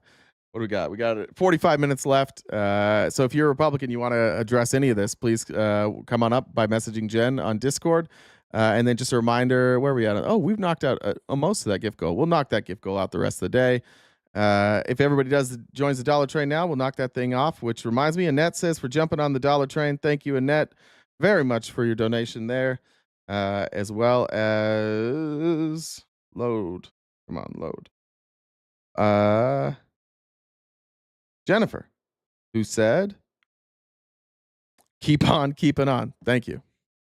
Democrats say that you're using sleight of hand here, alleging that you're debunking a theory that Obama and his team never actually endorsed. Why are they wrong to say that?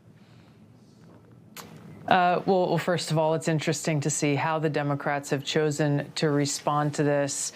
Their response has been very weak and frankly contradicts exactly what the intelligence that we have declassified and released shows. We've released over 100 pages last week that really direct the step-by-step what exactly occurred before President Trump was elected in the months leading up to that 2016 election, which essentially said the intelligence community agreed in their assessment that Russia was not trying to influence and impact the outcome of the U.S. election. Then you fast forward to just days after the election, the intelligence community's assessment didn't change. And then That is a lie. That is an unequivocal lie. She's telling you that there was no intelligence that said Russia was trying to influence the campaign. Go watch my show from Tuesday. We spent hours laying out the pre-election interference by Russia and the acknowledgement from our intelligence agencies that Russia was working to get Trump elected. That's a lie. I just read the report. The report doesn't say that either. Whoever has blackmail on Tulsi Gabbard, fucking unbelievable stuff. Whoever her handler is great, because that's just an app. We just read it. It didn't say that. in the first week of December was where the turning point occurred. There was a president's daily brief that was written up by the intelligence community in Obama's ODNI. This is something that happens on a daily basis. And that president's daily brief provided an assessment that was consistent with the intelligence community's assessment leading up to the election. That president's daily brief document was pulled just hours before it was supposed to be published, and there's an email that we released saying that it was pulled because of quote-unquote new guidance that was given. The very next day, a small group National Security Council principals meeting was called in the Situation Room to discuss what they called a very sensitive topic. Well, the topic was Russia. The summary of conclusions that came from that meeting, which happens after every principals committee meeting that you know, now in President Trump's cabinet, we participate. Man, for Yawa, I see you say you have blackmail on me. Your mom promised she wouldn't tell, so that's disappointing. But go ahead and release it. You can release the video too. It was messy, and your mother is surprisingly open-minded. So thanks for that. In.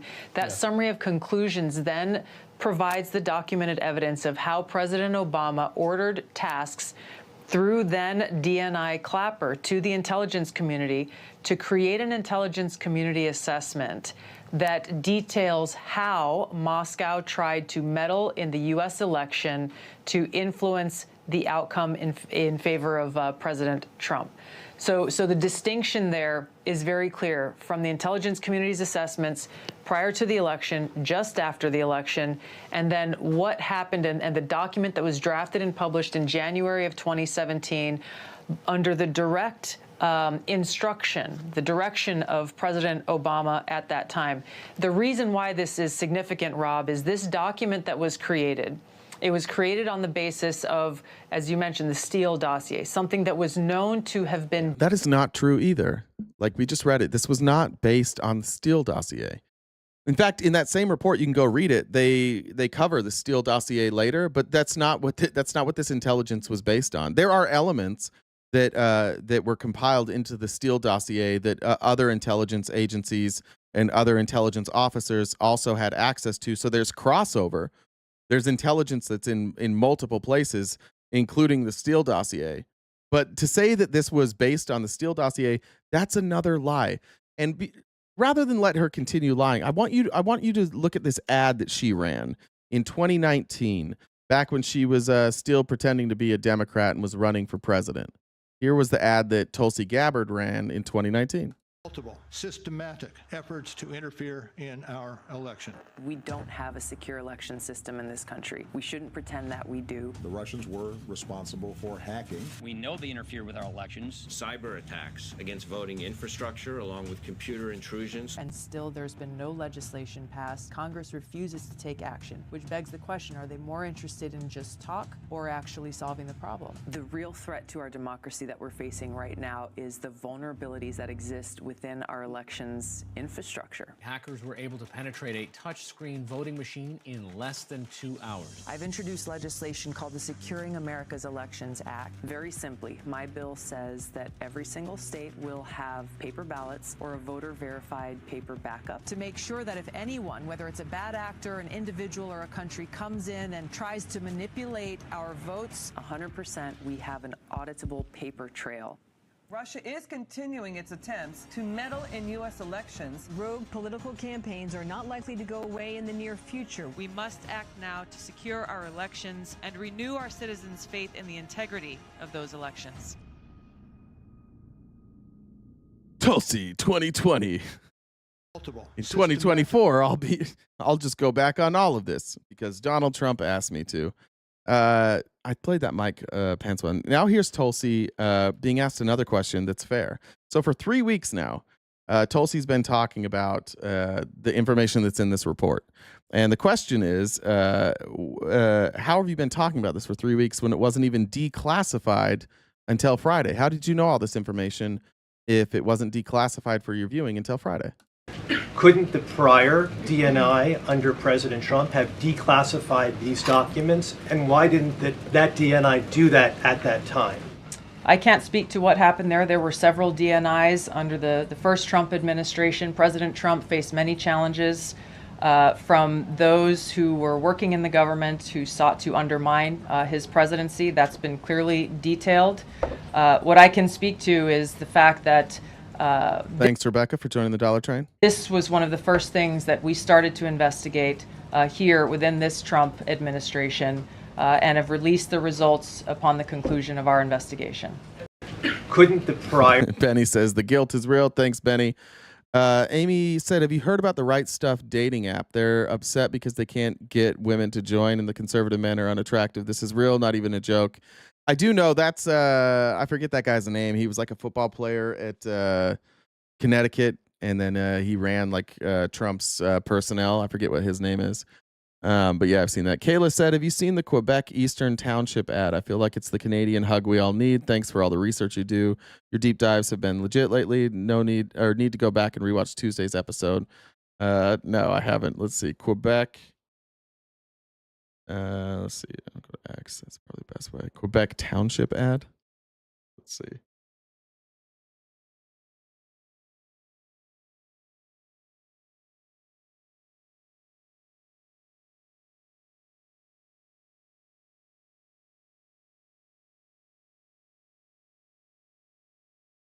God, ads are everywhere. I'm trying to pull it up, but let me go to YouTube, actually. They might have it better.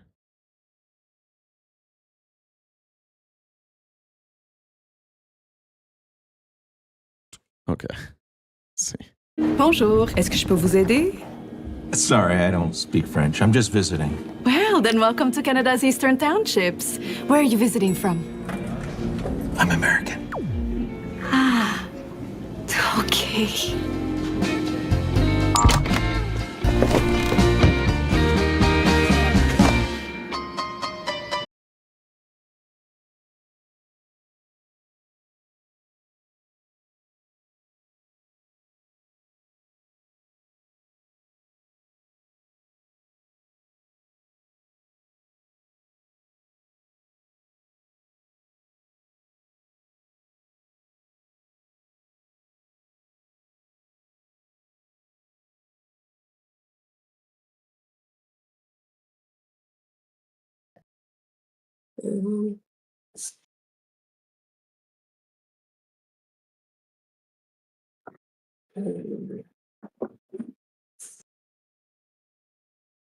Frozen in black screen. I think it's live now. Okay. It looks like it's I can see you on YouTube. Okay. What I about don't Twitch? see you on Twitch yet. I haven't seen Twitch yet and TikTok. The TikTok chat is still going. Yeah, but they can't see you. Yeah, TikTok. Let me know if I come back up. Or, Okay. they're saying it's back there. Okay, I don't know. See you on TikTok. I can see your face on YouTube. We'll see about Twitch. And looks like Twitch is coming back. Okay, sorry about that, guys. What did I just pull up? Oh, this was news about Jeffrey Epstein. Remember that letter that Donald Trump wrote for the birthday book? Turns out that the reason that we have access to that, and a lot of people thought this was a leak. A lot of people thought who in the administration or who in the Southern District of New York is leaking that this book exists, this birthday letters book. Turns out it is not in the possession of the Southern District of New York, and here's the story.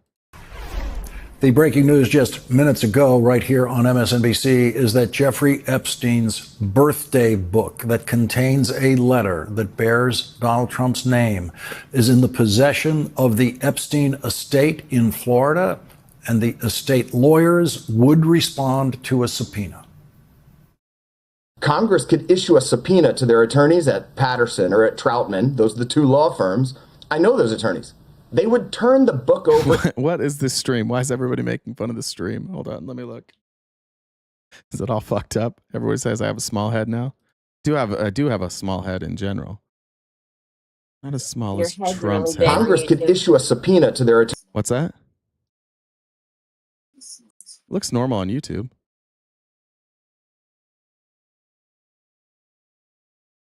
I know. Looks normal on my end. It might just be mobile. All right. Well, we're gonna barrel through. Good luck. We're just gonna go through. Firms. I know those attorneys. They would turn the book over immediately. Nobody would have to guess. There wouldn't need to be a lawsuit. There wouldn't have to wait to be discovery.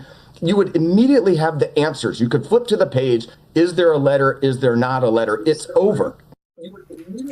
Joining us now is Democratic Congressman Ro Khanna of California, member of the House Oversight Committee. Congressman Khanna, you have been the driving force in the House of Representatives to get the Epstein files released to the House. Does it sound like it's time to maybe move for a subpoena to get that book? Yes, Lawrence. First of all, that was a bombshell revelation by Bradley Edwards. I appreciate your having me on to hear that. It's important. Thanks, Robin. What he said, that we have to center the victims in this. And it's important to hear what he believes the victims want, which is the full, complete release of the Epstein files. We're hearing directly that's what the victims want. Second, it is a revelation to me. That's really important because Republicans have been hiding behind the victims for a long time, saying, oh, what about the victims? What about the victims? That's important because the victims are speaking. Many of them are coming forward, by the way. You can go, if you go on, I think there's 27 now, but many of them are coming forward saying like, yeah, release everything. So this attempt by Republicans now to hide behind victims and be like, oh, we care about the victims. It's bullshit. And it's being exposed over and over that it's bullshit. That he said that birthday book is with private lawyers in the Epstein estate. As you know and reported earlier, Summer Lee showed courageous leadership today on the Oversight Committee. We subpoenaed the Epstein files, but that's a hard thing to do, to get the Department of Justice to cooperate in releasing those files. What's not hard to do is to subpoena private attorneys in a private estate and to get compliance. So I'm actually going to invite Bradley Edwards to meet with the House Oversight Committee, and I think we can easily move forward on this subpoena of that birthday book, and which could really advance this case. And this really does change the nature of the story. This is Donald Trump has said that the letter doesn't exist. He said it's non-existent. And so if this birthday book can be obtained, if you can obtain it, you can give us the answer of exactly how Donald Trump is or is not represented in that book. Absolutely. We will know. So tonight, an Epstein victim is speaking up on MSNBC at 9 Eastern. Thanks, Amy Lynn. know if the letter the Wall Street Journal reported on, if that is in the book or not, or if there are any other letters or correspondence of Donald Trump in the book. We also will know whether hundreds of other people who have been implicated in sex trafficking are in the book. And of course, we would take absolute care to make sure the victims are protected. But the biggest thing I heard tonight is that this is what the victims want. And this should not be a political issue. This should be an issue for justice. And I think it's really... I think she said MSNBC is where that's going to be on tonight. Courageous that Bradley Edwards came on your program. I appreciate him doing that. And this guidance is very helpful for our committee because we can't trust the Trump Justice Department. That is going to get slowed down. It's going to get bogged down. Even if we subpoena, they can try to defy the subpoena. I don't trust the DOJ to prosecute themselves for contempt of Congress. But what we can do through Congress is go after these Jeffrey Epstein estate. And we've seen even Republicans are willing to vote with us on that. This may be the cleanest way forward. Yeah. Everybody but Trump. Everybody but Trump wants this out. It's getting tough. Like when you have Nancy Mace, who desperately needs Trump's endorsement to win her governor race in South Carolina. Even Nancy Mace is like, fuck, I guess I have to vote for this. I think that this is going to be a rough couple months, and Republicans being able to get to subpoena the Epstein files is going to, or I guess not Republicans, the House getting to subpoena the Epstein files. Like that's going to be the story. Mike Johnson tried to get the fuck out of here before any of this stuff happened, and he almost made it. He was very, very close, and he was in front of reporters yesterday and got caught saying something that I don't think any speaker has ever said before. And this is incredibly alarming if you're not in the Trump cult. If you're in the Trump cult, you've all accepted that all you care about is Trump. It just whatever Trump does is good. You'll go down with the ship. And Mike Johnson appears to be in that cult too. And he says something here that I don't think I can guarantee no Speaker of the House has ever said this before. And it's something that you should never hear any speaker say. But here it is. Are you using the phrase that there's no daylight between you and the White House? Yeah. The question was, you keep using the phrase that there is no daylight between you and the White House. You have 3 branches of government, and they are supposed to be independent and act as checks. And yet Mike Johnson keeps saying there's no daylight. We're always on the same page. And right now, when he says there's no daylight between us, 90% of America wants these files released. Mike Johnson and the Trump cult doesn't, and he's saying that this is actually good for the country. I showed you clips yesterday. He was like, look, sometimes you guys want stuff, but I know what's best for you. Trust me, I know what's best. Don't you have a responsibility to build some daylight between you and the White House? You are a leader of a co-equal branch of government. Isn't part of what your members are concerned about is that there needs to be a second set of eyes? I'm the leader of the most important branch of government. In my view, it is Article 1.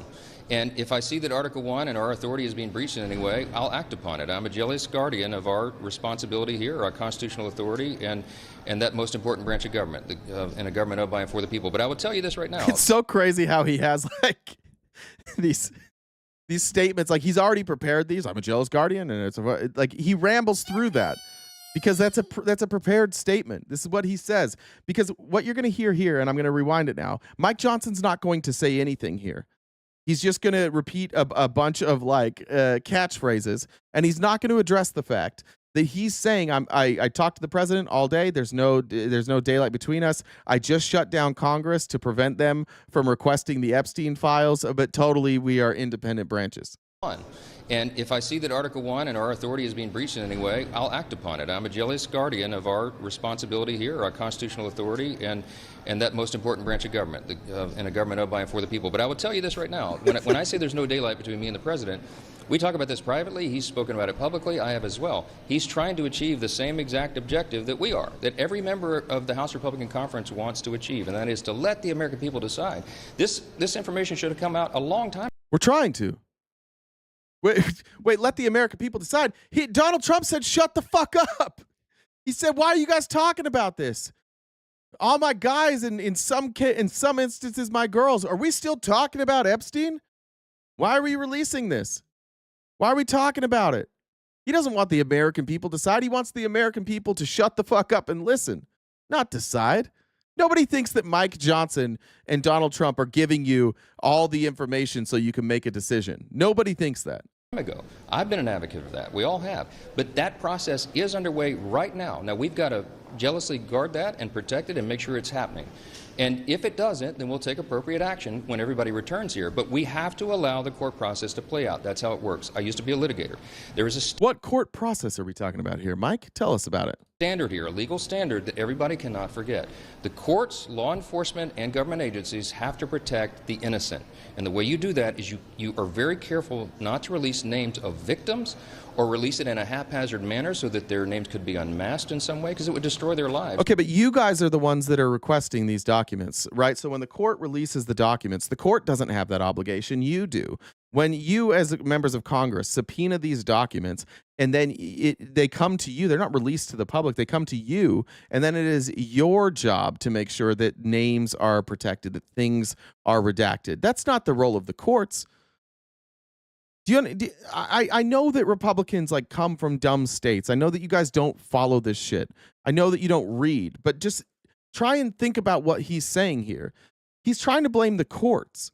He shut down Congress a day early so we couldn't vote on this. This has nothing to do with the courts. And it's not the court's obligation to go through and redact that information. If Congress subpoenas this information, it is then their job to create a report and to redact the appropriate information and to blur out the pictures where that might hurt a victim. But we can't even start that process until we issue a subpoena, which apparently you're not willing to do. Apparently your vacation is a little early. I don't know if there's like a hot boy summer happening in Miami right now that you got to get to, Mike Johnson. But you could subpoena the shit so that we could get closer. But you're moving us further away from that.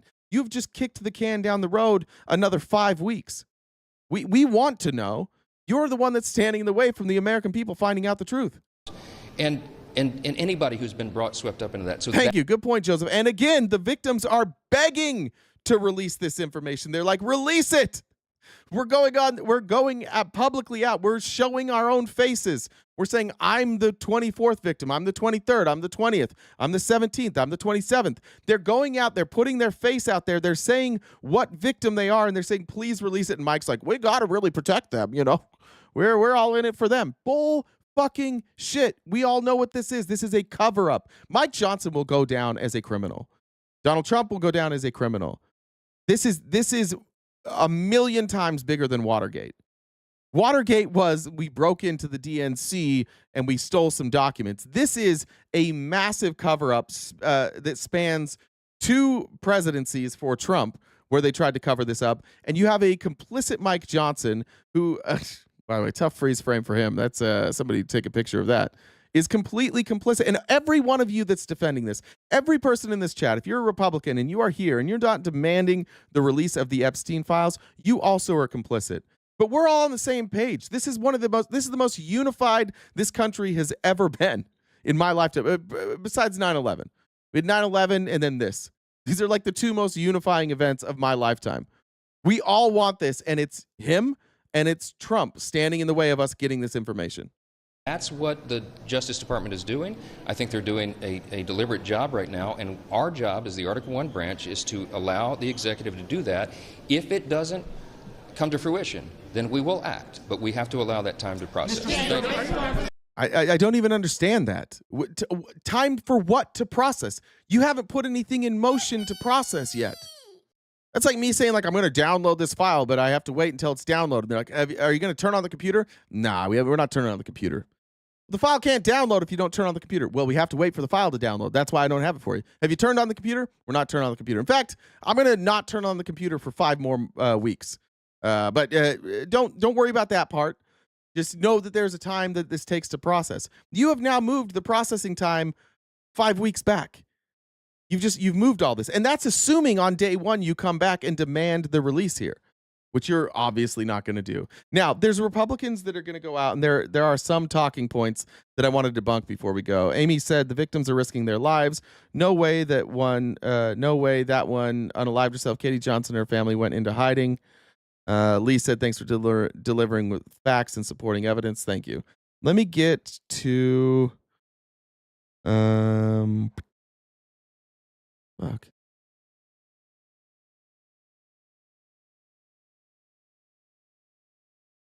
Did I not put that on here?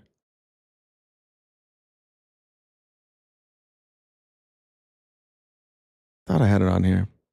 All right. Well, I'm just gonna have to paraphrase then.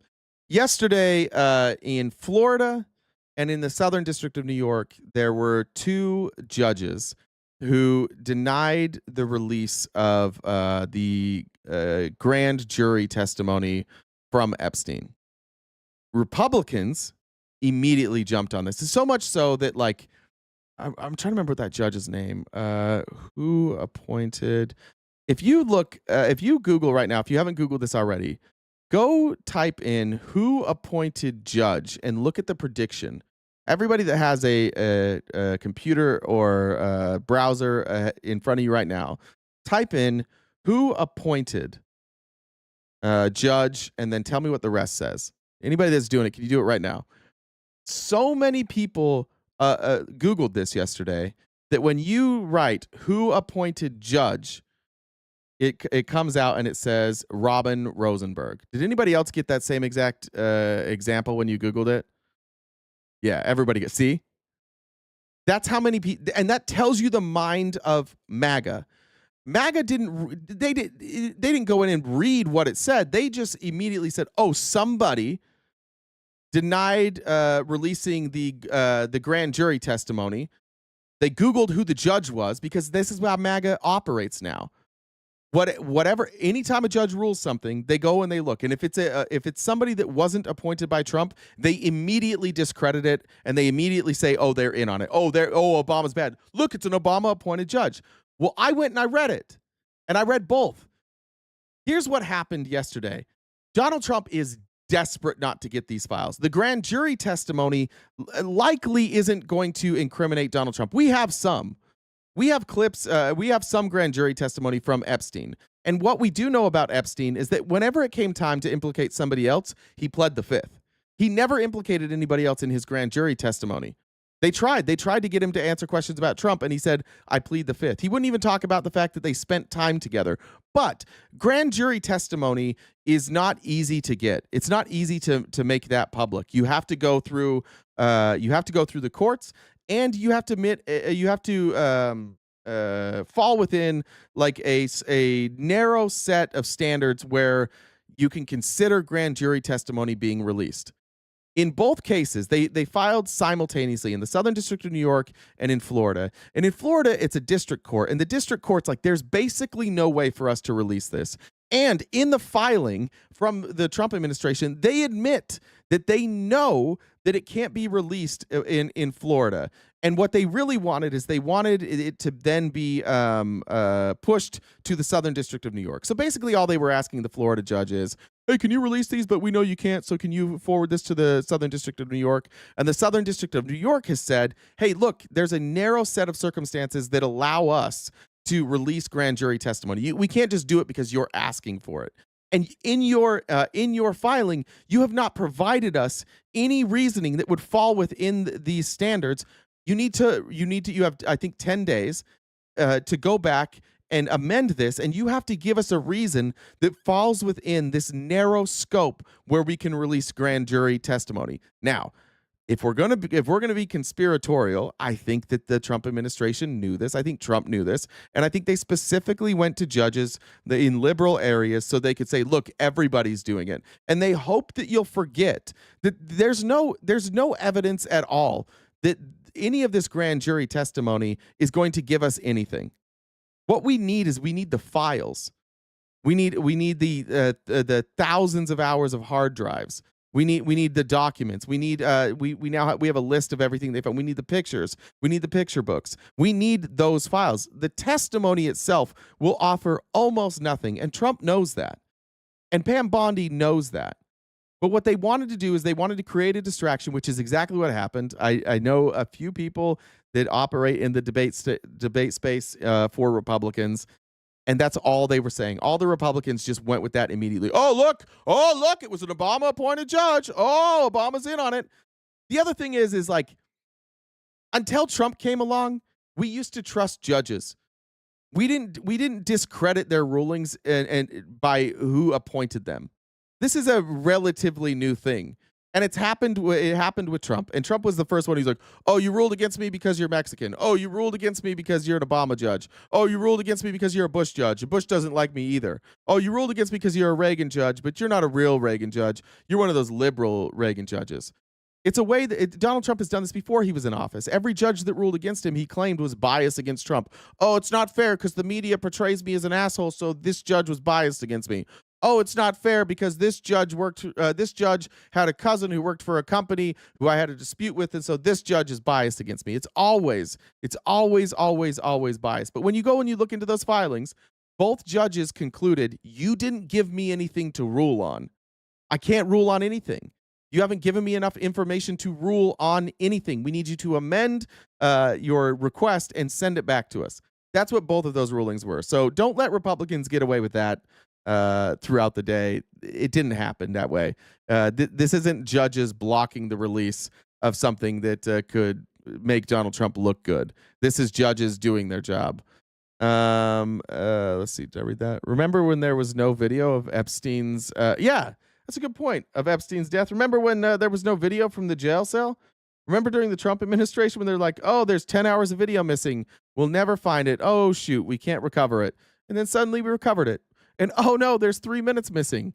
And don't worry, we'll give you the raw footage. And here's raw footage with that's been edited. We did use Adobe.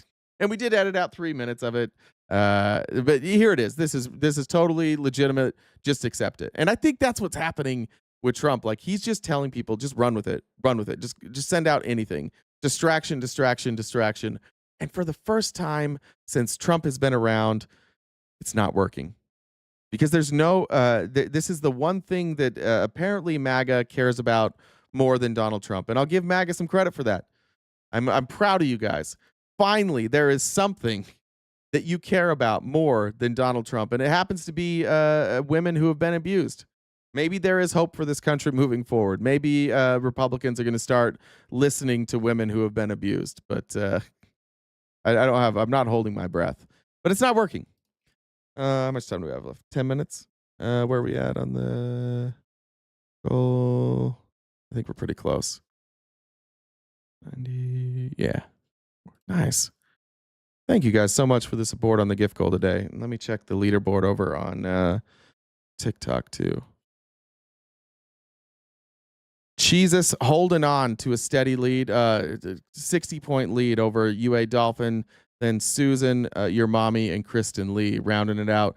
It just jumped. I'll check that at the end again too. But if you have any coins in the bag, throw those up on TikTok. It'll help our HR representative over there on TikTok. Let's see. I think I got that.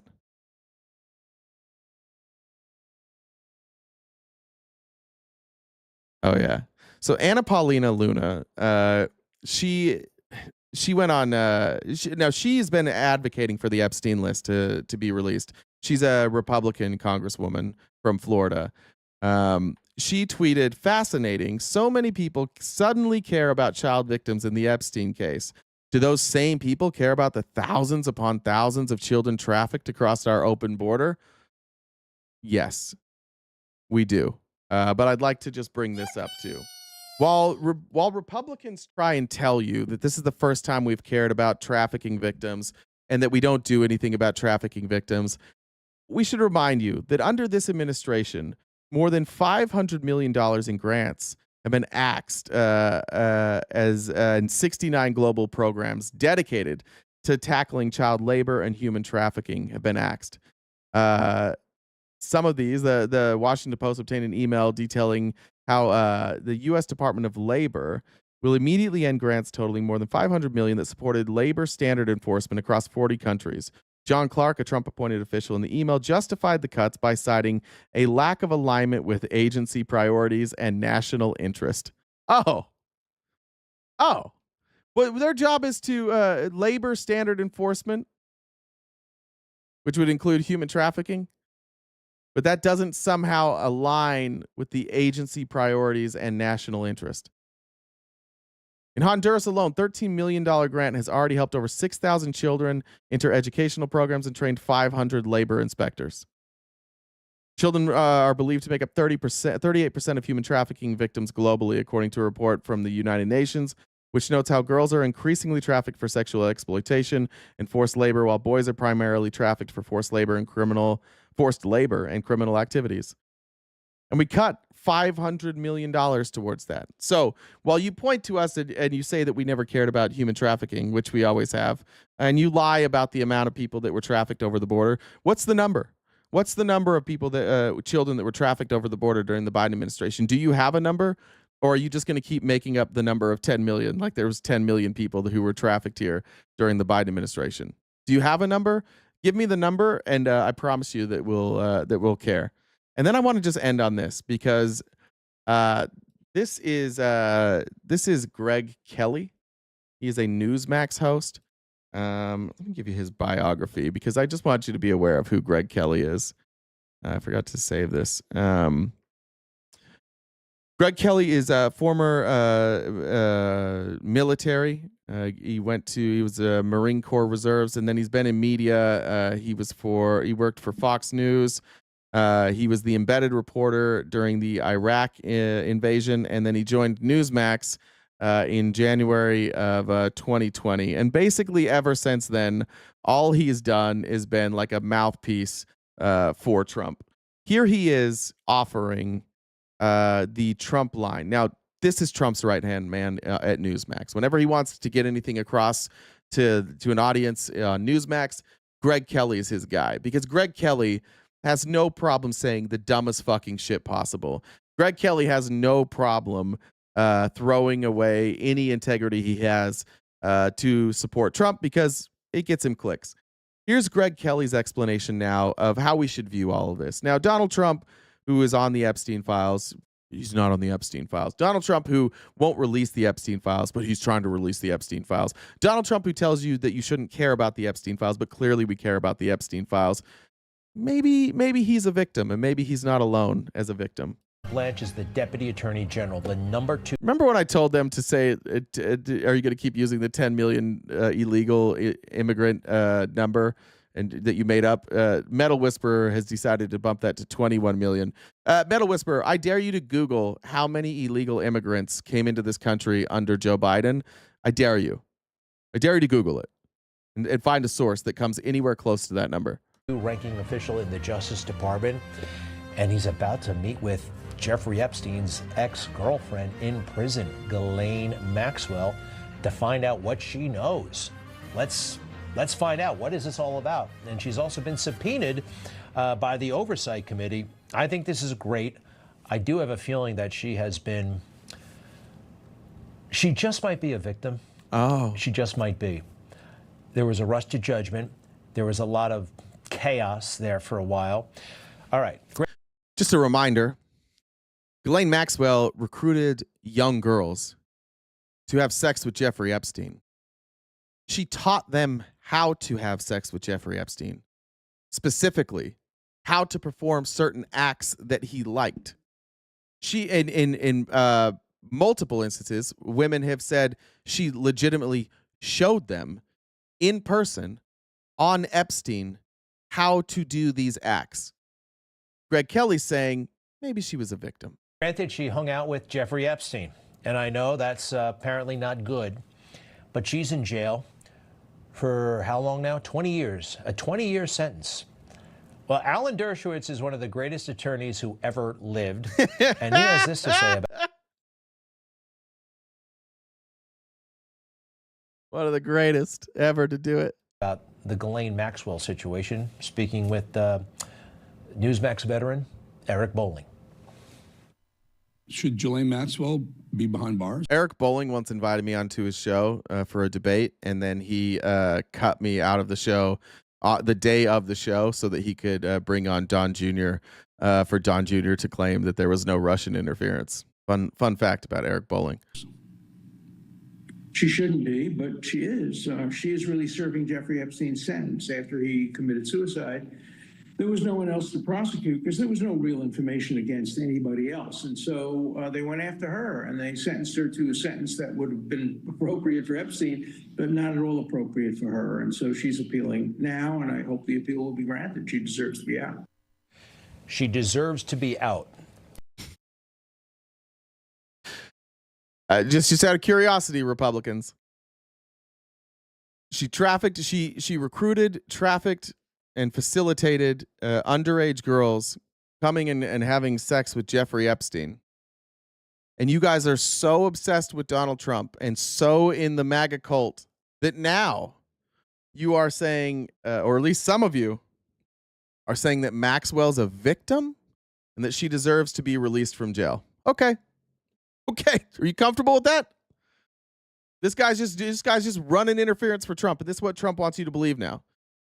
Make no doubt about it. This is what Trump wants you to believe. And by the way, Trump's personal attorney is going to meet with Ghislaine Maxwell, and they're probably going to offer her a pardon. And that pardon will probably be shut the fuck up or just name some names that aren't me.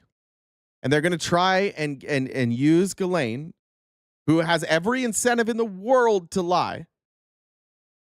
They're going to go meet with her with no cameras, no record, and then they're going to come back and they're going to try and tell you, hey, trust her. And they'll float a pardon or they'll float a lighter sentence. Mark my words, that's their plan. That's why they're beta testing this right now. That's why they went to the beta of all betas, Greg Kelly, to beta test this. And maybe she never deserved to be in there in the first place. Now, how could you say such a thing? I mean, these are perverts. These are child molesters. We've heard that from whom? From the media? From the victims, you fucking bitch. What are you talking about? From the court cases, bitch. What are you talking about? Who have we heard it from? The media? You're the media, you dumb bitch. We've heard it from all of them. We've read the documents. What are you talking about? They are now trying to tell you that Ghislaine Maxwell is innocent. And the only reason you believed that she was guilty is because that's the fake news media. And some of you dipshits are just going to be like, oh, yeah, it's the fake news media. You're buying. No, none of you can be buying this shit, right? None of you. By the way, there were multiple people in here earlier that were like, Newsmax and OAN. Those are the real sources of news. Oh, okay. From prosecutors. Prosecutors prosecuted President Trump over nothing. I don't know, but I'm... Yeah. Prosecutors prosecuted Trump over nothing. Rape. Falsifying business documents. Lying. 34 felony count conviction. But they all lied. Remember, prosecutors lie and media lies. Therefore, Ghislaine, innocent. We're in the fuck. Yeah, I was just going to say that, Farrah. I feel like I'm living in the Twilight Zone. What in the Christ are we doing, Newsmax? Is there anyone in here? No one is saying she's innocent? He is. He's saying she's innocent. This is great. Are you watching this? Skeptical of everything and everybody these days, and you should be too. Yeah. That's going to be the line that Trump is going to try and sell you for the next 5 weeks. Be diligent. Don't listen. There is real power in you guys knowing and everybody knowing the details of this story.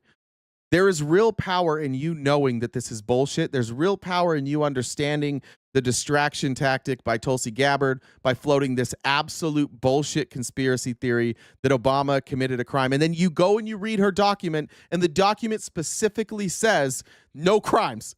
There were no crimes committed here. We disagree with the interpretation of one sentence. That's what the entire document says. And they say they've got Obama dead to rights. There's value in knowing that, and there's value in pushing back, because right now a majority of the country isn't buying this bullshit. And Trump hopes that in the next 5 weeks, we're all going to forget about this. And look, I'm not looking forward to these next 5 weeks, because I'm going to have to cover Maxwell and Epstein shit for 5 straight weeks. Not because I necessarily want to, but because we have to. Because Republicans need to be forced to stomach this everywhere they go. Don't go anywhere. without forcing them to stomach this. And it's not because it's the most important thing in our lives, because it's not.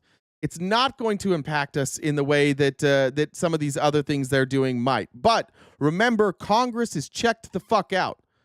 So there's no use debating the big beautiful bill. They're not there right now. There's no use debating anything outside of this because Congress will be doing nothing for the next 5 weeks, and they chose to leave with this one issue not closed up. Don't let Republicans go anywhere without constantly bringing this up and force them to defend, force them to answer questions.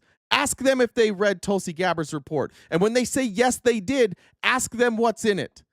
And when they tell you that Obama covered something up, ask them why Obama's name doesn't appear in those documents.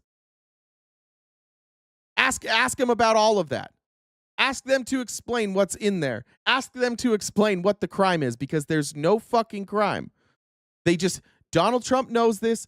Mike Johnson knows it. They know that Republicans, like MAGA Republicans, don't do research outside of confirmation bias.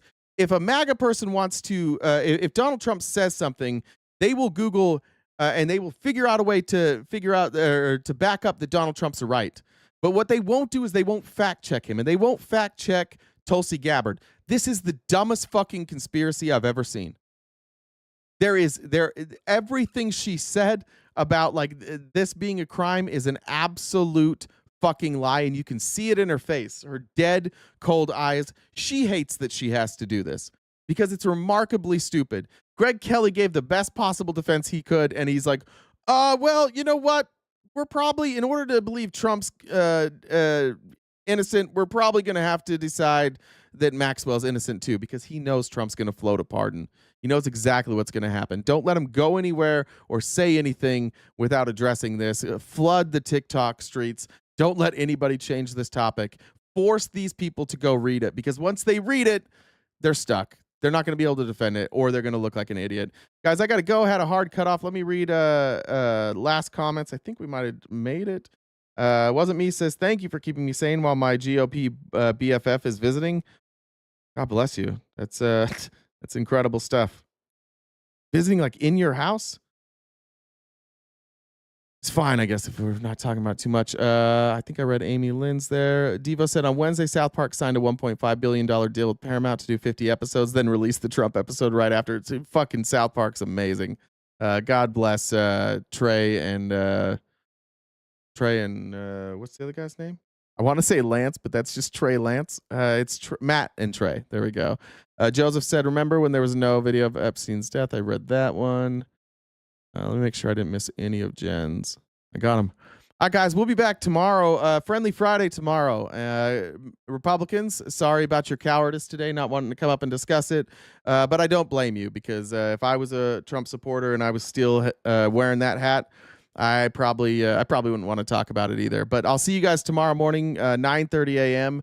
to 1 Pacific Standard Time. Once again, it's Friendly Friday, so if you are a friendly and you want to talk to us, make sure you're in the Discord. The replay for today's episode will be available on YouTube, and if you missed Tuesday's episode, go back and check that out. That'll lay out all of Trump's connections to, well, not all, but a good amount of Trump's connections to Russia before this election. And then I don't have an announcement on my next debate, but make sure that you're a paid subscriber either on YouTube, Twitch, or TikTok, so that you can watch those events with us. I'm working on something. I just don't know if I'm going to be able to announce it or if it'll even materialize. It's 50-50 right now, so I'll get that to you later. And then merch is in the bio. You can support us that way. And anything else you could do to help us would be like, share, and engage in our content. That helps us grow. Thank you guys so much. It was an absolute pleasure hanging out with you today. I'll see you tomorrow morning bright and early. Stay cute and cool, and have a great summer.